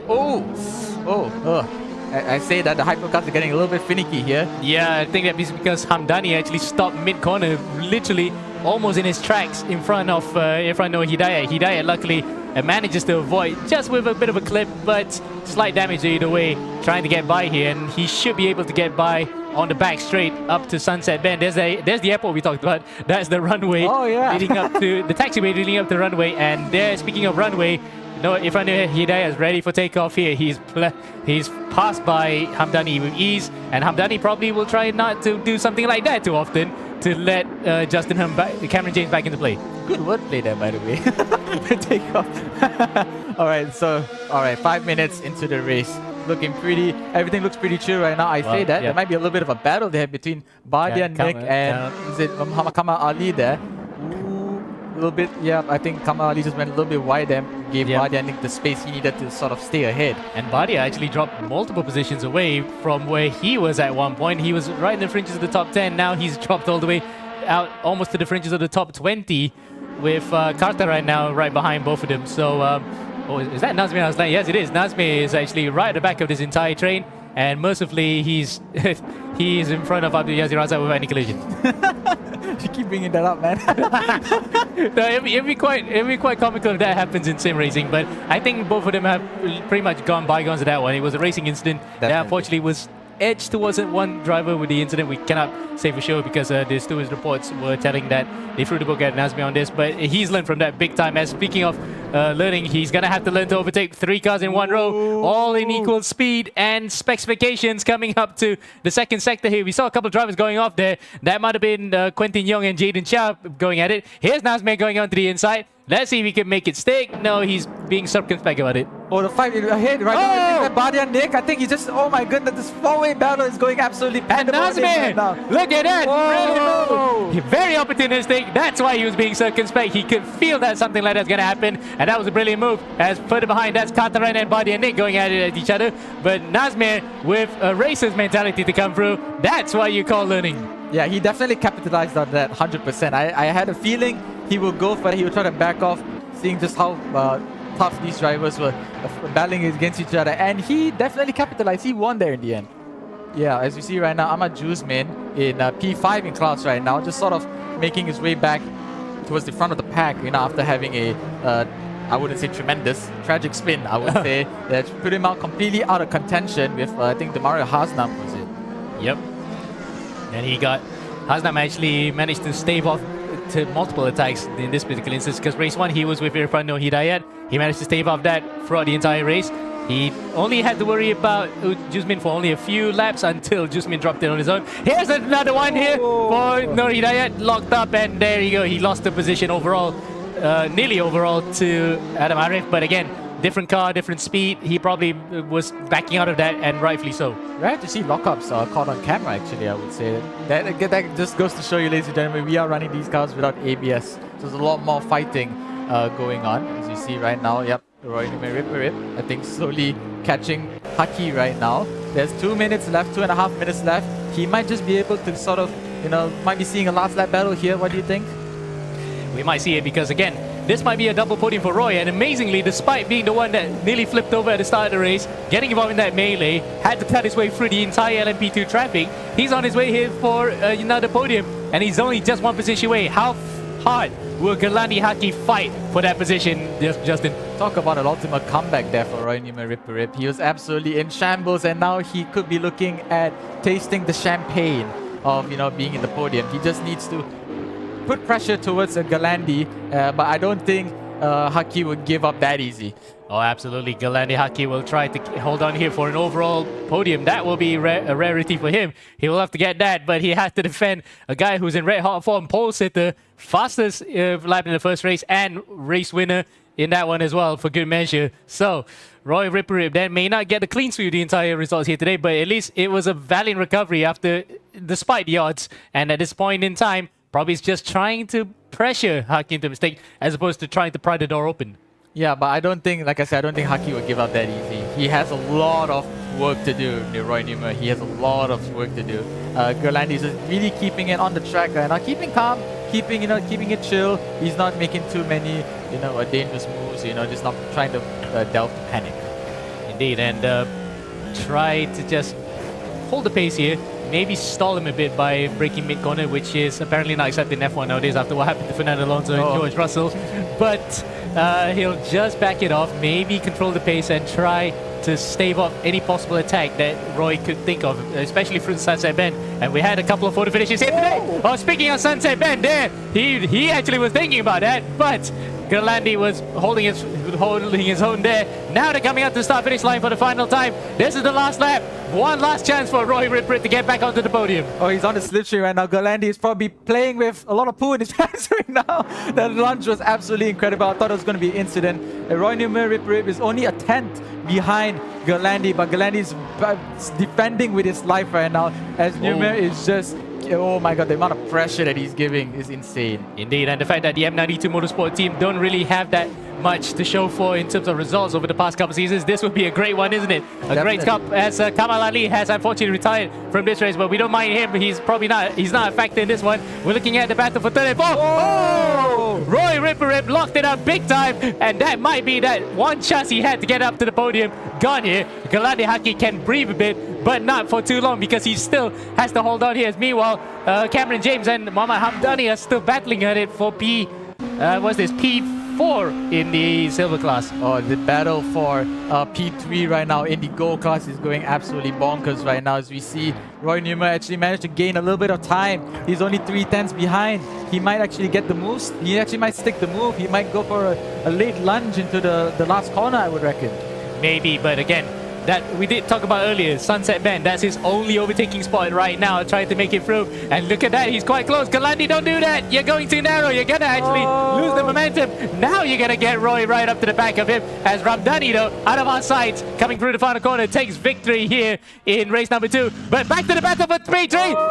Going on the inside. No, in fact, Roy Ripper does make it on the inside. Can he make it stick? He's on the straight back, side by side. Can he make it stick? Hockey actually gets it. back. They're gonna go ahead and across the line. And Galandi Haki with a defensive job of dreams makes it up to P3. What a defense. You thought Roy might have gotten it there, but Haki actually fought it for all his worth and manages to get a podium for himself and the M92 Motorsport team. What a defense. Oh my goodness, what a switch back from Galandi. I think he is absolutely pleased right now. As you can see on camera, just getting pats on his back. Absolutely fantastic driving there. Oh my goodness, job well done. Yeah. And meanwhile, back to the silver battle. Well, it's not as much a battle here. Chester Lam takes a convincing win. Across the line he goes. Shaways across the line. That's his first win of the season. Behind him is Eung Jae. That is a turn up for the books. That's a driver we did not expect to see up there, but he's up in P2. But wow. Oh, what a battle. What a battle. What a battle. That was great. And it was so glad we chose the hypercars here for this class and the LMP2 ones because it provided a dichotomy, isn't it? Fast cars versus relatively fast car, but it's much slower compared to the LMDH and Le Mans hypercars in relation to the LMP2s. But we saw some really good battles here, and Galadi Haki take a bow. That was a well-deserved podium. Definitely, that was a very intense. I was not expecting a sort of late lap. I was expecting a last lap battle, but I didn't think it would be to the point where all of us in the broadcast room are just screaming our heads off.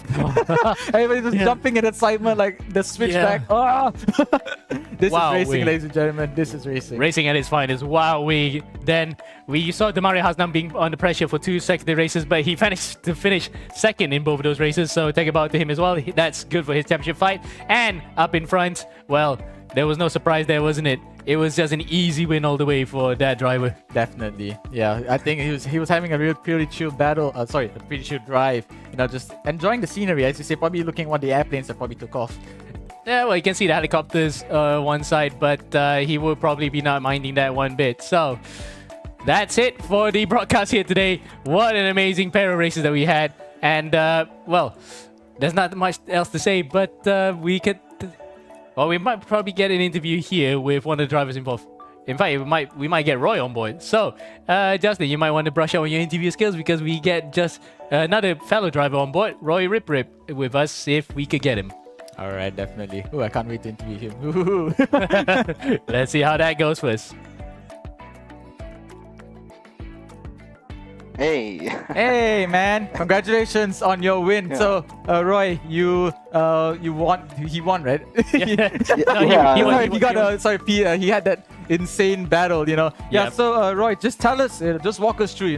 That battle you had with Galandi. How did it feel like? Give us your thoughts.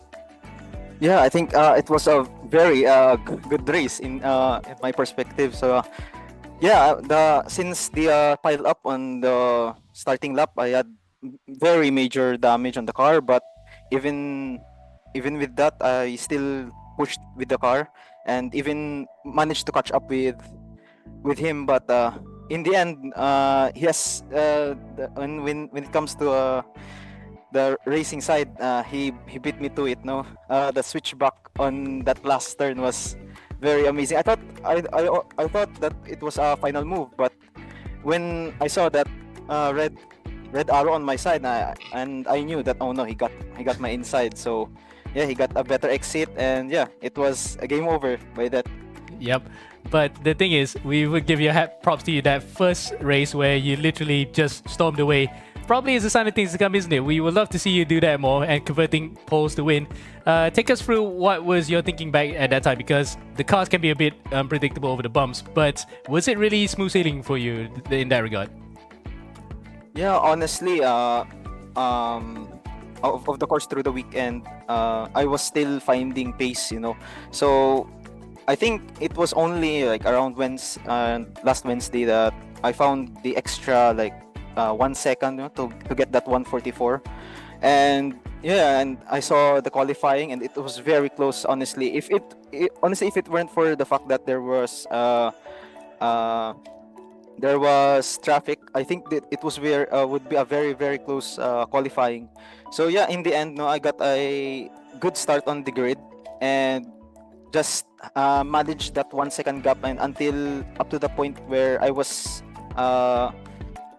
consistent through my pace, so I was gapping him from 1 to 2nd until it was already 2.5 until the end of the race. So yeah, that was my mindset when I came through to the first race.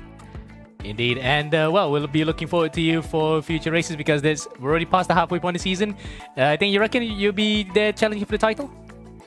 Yeah, let's just see. No, I'm not making any promises, no, because when the aliens come, let's just see if my pace, my pace can compete. Yeah. All right, fairs there in that regard. So Roy, congratulations on the win and a very great battle towards the end of race number 2. But regardless, it's a great weekend for you. Have fun for the rest of the weekend.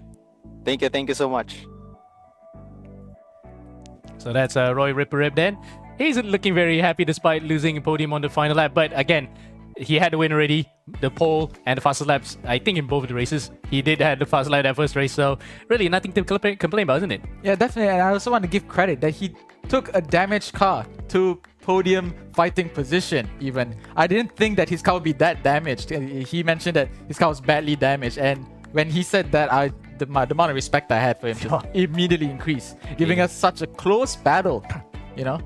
Indeed, and given the fact that he nearly rolled over as well, so really he fought all the way to the end. So valiantly, yes, close, but maybe half a cigar, I would say. He managed to get that through. But that's the end of our broadcast today for Global Edition 15 Round 2 from Sebring International Raceway. We'll be back in a couple of weeks' time on the 2nd of August for the next race, and hopefully it will be as good as the one we had tonight. But from myself, I'm Jose alongside Victor Cax and Justin Rauldev, and also Imran Zaili in the broadcast booth. We'll be back for the next one in a couple of weeks' time. So goodbye for now. See ya later.